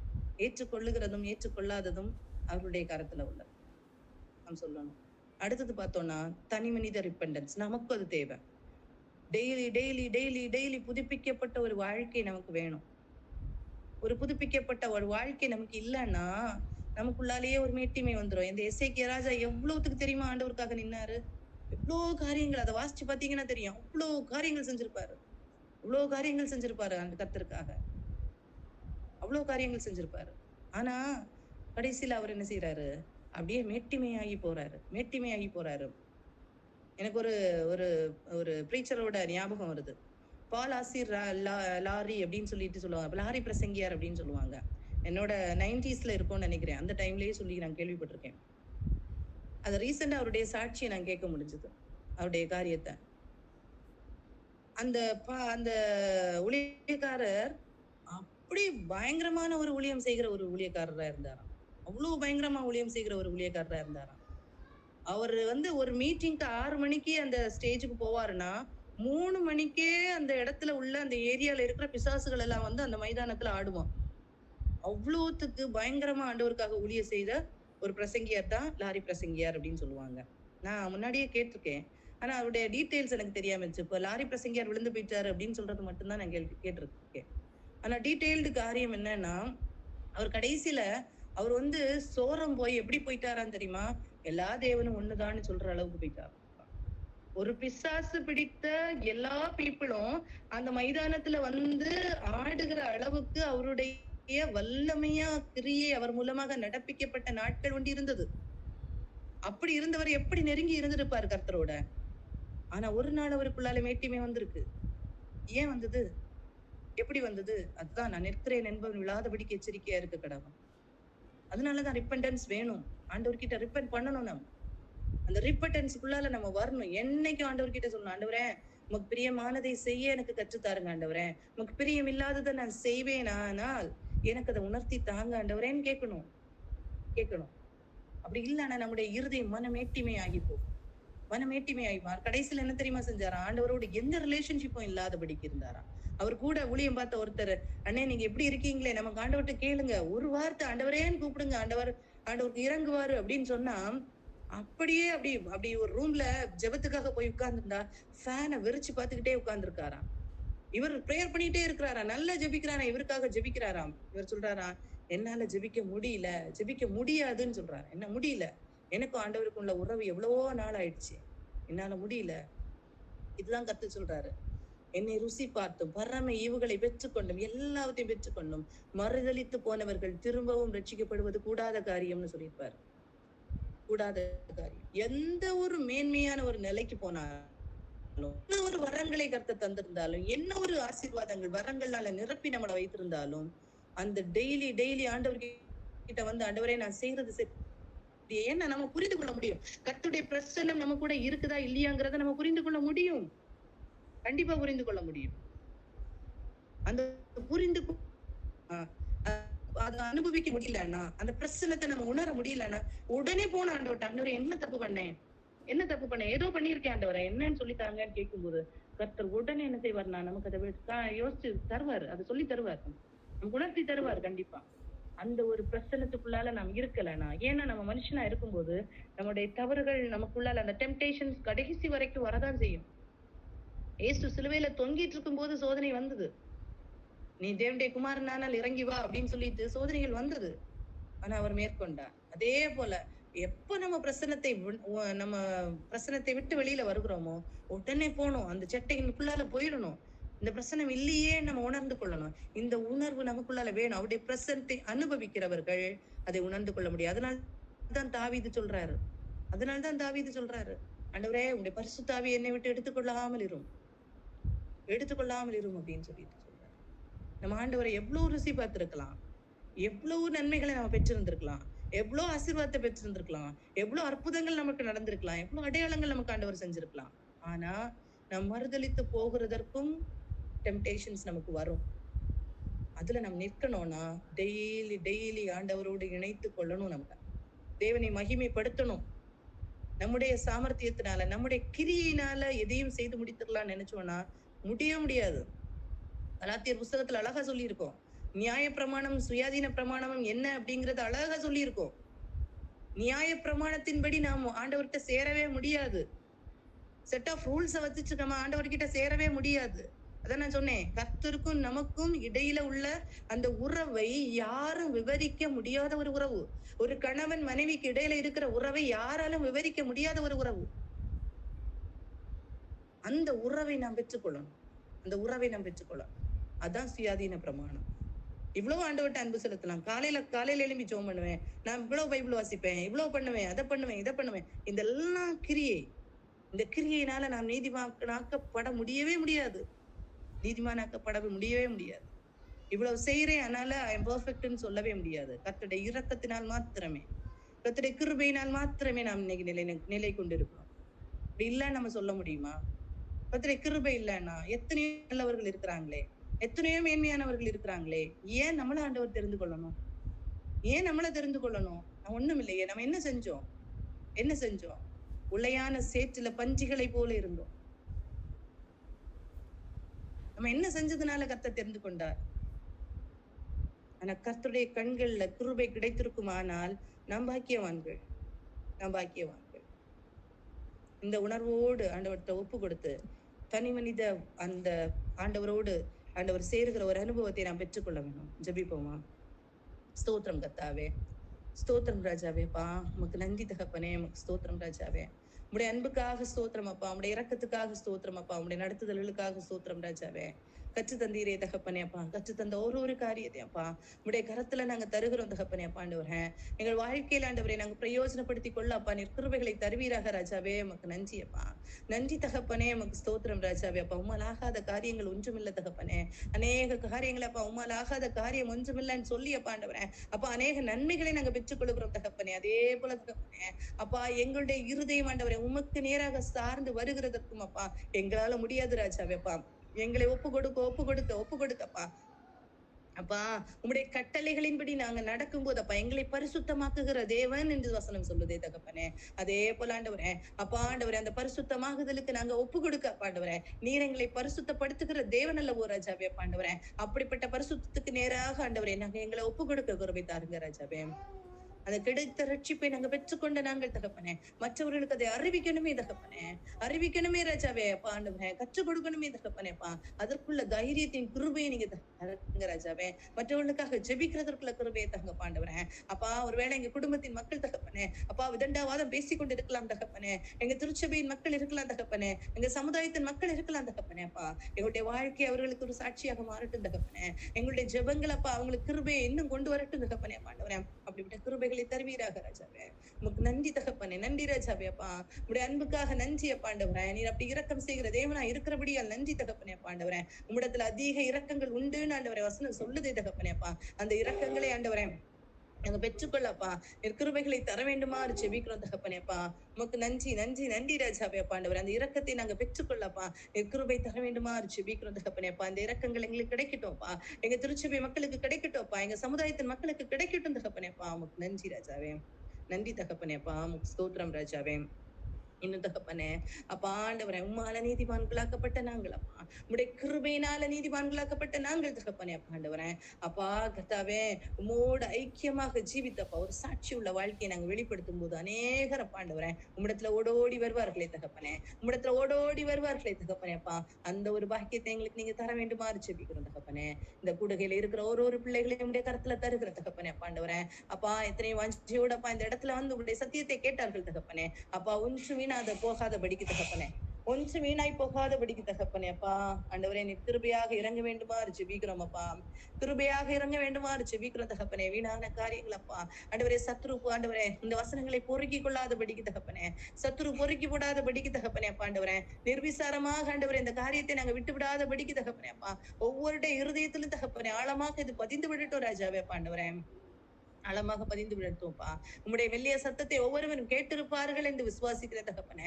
ஆண்டவரே அந்த சத்தத்தை ஆண்டவரே அப்பா விட்டு விடாத படிக்க ஆண்டவரே அசட்டையா நினைத்து விடாத படிக்கப்பா எந்த இடத்துல எல்லாம் குறைபட்டு இருக்கிறோமோ தகப்பனே. அப்பா ஆண்டவரே உம்மை நோக்கி பார்க்கிறதுக்குள்ள கிருபைகளேப்பா நீ கொடுக்க வேண்டுமா ஜெபிக்கிறோம் தகப்பனே. அதன் மூலமாக ஆண்டவரே ஆசீர்வாதங்கள் தங்களுடைய வாழ்க்கையில பெற்றுக்கொள்ள முடியுமே தகப்பனே. ஆண்டவரே உம்முடைய ஆசீர்வாதத்தை பெற்றுக்கொள்ள முடியுமே தகப்பனேப்பா. அதற்குள்ள கிருபைகளேப்பா நீங்க தாங்க தகப்பனே, அதற்குள்ள கிருபையை நீங்க தாங்க தகப்பனேப்பா. உமக்கு நன்றி ராஜாவே, நன்றி தகப்பனேப்பா. நீ கலந்து கொண்டு இருக்கிற எத்தனையோ பிள்ளைகளப்பா எத்தனையோ பாரத்தோடு உண்டு தகப்பனே. உலக பிரகாரமான ஆசீர்வாதத்துக்காக காத்திருக்கிற பிள்ளைகள் உண்டு தகப்பனேப்பா. ஒவ்வொரு பிள்ளைகளையும் உடைய கரத்துல தருகிறோம் தகப்பனே, ஒரு பிள்ளைகளையும் உடைய கரத்துல தருகிறோம் தகப்பனேப்பா. உடைய பலமுள்ள கரம் தகப்பனே பிள்ளைகளை தொடட்டு ராஜாவே. ஆண்டவரே நீ ஆசீர்வாதத்தை கட்டளையிடுகிற தேவனப்பா. ஆண்டவரே அப்பா நாங்க கர்த்தாவேப்பா மனதார ஆசீர்வதிக்கிறோம் தகப்பனே. ஆண்டவரே அப்ப மனதார ஆசீர்வதிக்கிறோம் தகப்பனே. ஆண்டவரே இந்த பிள்ளைகள் ஆசீர்வாதங்களை பெற்றுக்கொள்ளப்பா நீ கிருபைகளை தர வேண்டுமா ஜெபிக்கிறோம் தகப்பனே. உமக்கு நன்றி அப்பா, நன்றி தகப்பனே, நன்றி தகப்பனே, நன்றி தகப்பனே. அப்பா உமக்கு கொடான கொடி ஸ்தோத்திரங்களை செலுத்துகிறோம் தகப்பனே. உமக்கு நன்றி அப்பா, நன்றி ராஜாவே. அப்பா இன்னும் தகப்பனே. அப்பா ஆண்டவரே திருச்சபைக்காக ஜெபிக்கிறோம் தகப்பனே. அப்பா நாளைக்கு திருச்சபையில நடக்கிற ஒவ்வொரு ஊழியங்களுக்காக ஜெபிக்கிறோம் தகப்பனே. அப்பா ஆராதனைகளுக்காக ஜெபிக்கிறோம் ராஜாவே அப்பா ஆண்டவரே. உண்மையாக உம்மை தொழுது கொள்ளுகிற ஒரு இடமாக கர்த்தாவே அப்பா எல்லாரும் ஒன்றுபட்டு ஆண்டவரே உண்மையோடு உம்மை ஆராதிக்கிற ஒரு இடமாக ஆண்டவரே அந்த இடத்தை நீங்க மாற்றி தாருங்க தகப்பனே அப்பா. நன்றி தகப்பனே அப்பா ஆண்டவரே. அப்பா ஆண்டவரே இயேசுப்பா மெசேஜை கொண்டு வருகிற ஒவ்வொரு போதகர்களையும் உடைய கருத்துல தருகிறோம் அப்பா. அப்பா அவருடைய இருதயத்துல அப்பா நீங்க இடைபடுங்க தகப்பனே. உம்முடைய சத்தத்தை கேட்கட்டும் தகப்பனே. உம்முடைய சத்தத்தை கேட்கட்டும் தகப்பனே. உம்முடைய சத்தத்தை ஆண்டவரை கேட்டு உம்மோடு பழகி ஆண்டவரை உம்மோடு ஆண்டவரை பெற்றுக்கொள்ளுகிற அந்த அனுபவத்தை ஆண்டவரே அப்பா அந்த இடத்துல வந்து பேசுகிறதற்குள்ள கிருபைகளை நீ கொடுங்க தகப்பனே அப்பா ஆண்டவரே. அதை கேட்கிறவருடைய உள்ளத்துல ஆண்டவரே அது படியப்பா நீ கிருபைகளை கொடுங்க தகப்பனே அப்பா ஆண்டவரே. கர்த்தாவே உமக்கு நன்றி அப்பா. அப்படி ஆண்டவரே உம்மிடத்திலிருந்து கர்த்தாவே அப்பா ஆண்டவரே மெசேஜஸ் பெற்றுக்கொள்ளட்டும் தகப்பனே. உம்மிடத்திலிருந்து ஆண்டவரை பழகி ஆண்டவரை அந்த காரியத்தை பெற்றுக்கொள்ளட்டும் தகப்பனே. அந்த அனுபவத்துக்குள்ளால ஒவ்வொரு போதகர்களையும் நீங்க நடத்த வேண்டுமா ஜெபிக்கிறோம்ப்பா. வருகிற ஒவ்வொருவரும் வாஞ்சியோடு வந்து அப்பா உம்முடைய சத்தத்தை கேட்க அப்பா நீ கிருபை தாருங்க தகப்பனே. அப்பா உம்முடைய சத்தத்தை அப்பா வாஞ்சியோடு கேட்கட்டும் தகப்பனே. வாஞ்சியோடு கேட்கட்டும் தகப்பனே. உம்முடைய வெள்ளிய சத்தம் ஆண்டவரே ஒவ்வொரு இருதயத்திலையும் ஆண்டவரே பேசப்படணும் தகப்பனேப்பா. கேட்கப்படணும் தகப்பனேப்பா ஆண்டவரே. அதுக்குள்ள கிருபைகளை நீ தர வேண்டுமா ஜெபிக்கணும் தகப்பனேப்பா ஆண்டவரே. நன்றி தகப்பனே. நன்றி தகப்பனே. நன்றி தகப்பனே அப்பா ஆண்டவரே. குறிப்பாக எங்க திருச்சபையுடைய கரத்துல தருகிறோம் தகப்பனே. அப்பா கர்த்தாவே அப்பா நாளைக்கு ஆண்டவரே அப்பா புதிதாக ஆண்டவரே அப்பா ஆண்டவரே புனரமைக்கப்பட்ட ஆண்டவரே ஆலயத்துக்குள்ளால நாங்க என்றாக போகிறோமே தகப்பனே ஆண்டவரே. அப்பா எல்லா பாவத்துக்கும் விலகி தகப்பனேப்பா எங்களை உணர்ந்தவர்களாக எங்களை நிதானித்து பார்த்தவர்களாக தகப்பனே. அப்பா நாங்க அதற்குள்ளால ஆண்டவரே அப்பா உள்புகிற அப்பா கிருபைகளை தாங்க ஆண்டவரே. அப்பா கன்ஃபர்மேஷன் ஆண்டவரே அப்பா பெற்றுக்கொள்ளுகிற ஒரு பிள்ளைகளையும் உடைய கருத்துல தருகிறோம் அப்பா. உம்முடைய சரீரத்தோடு அப்பா இணைக்கப்படுகிறார்களே தகப்பனே. உம்முடைய சரீரத்தோடு இணைக்கப்படுகிறார்களே அப்பா. உம்முடைய சரீரம் ரத்தமும் ஆண்டவரே பிள்ளைகள் ஆண்டவரே அப்பா உட்கொள்ள போகிறார்களே தகப்பனே அப்பா. அதன் மகத்துவத்தை பிள்ளைகள் புரிந்து கொள்ள அப்பா ஆண்டவரே. அலட்சியம் பண்ணாதபடிக்கு தகப்பனே. ஒரு நாளும் அலட்சியம் பண்ணாதபடிக்கு ஆண்டவரே காத்துக்கொள்ளுங்கப்பா. ஒருவேளை நாளைக்கு எடுக்கும் போது அப்பா பிள்ளைகள் பயபக்தியோடு எடுக்கலாம் தகப்பனே. அதுக்கப்புறம் ஆண்டவரை நிர்வீசாரம் ஆகிடக்கூடாது தகப்பனேப்பா. நிர்வீசாரம் வந்துடக்கூடாது தகப்பனே. கேட்ட சத்தியங்களே ஆண்டவரே பிள்ளைகள் உட்கொண்டு அப்பா ஆண்டவரே அப்பா ஆண்டவரே அதற்கேற்ற பாதையில நடக்க அப்பா நீ கிருபைகளை தர வேண்டுமா ஜெபிக்கிறோம் தகப்பனே. உமக்கு நன்றி அப்பா. நன்றி தகப்பனே அப்பா ஆண்டவரே. குறிப்பாக அபிஷேகனுக்காக ஜெபிக்கிறோம் ராஜாவே. அப்பா நாங்க தொடர்ந்து ஜெபிக்கிறோம் தகப்பனே அப்பா ஆண்டவரே. அவனுக்கு ஒரு விடுதலை நீங்க தர வேண்டுமா ஜெபிக்கிறோம் தகப்பனே அப்பா ஆண்டவரே.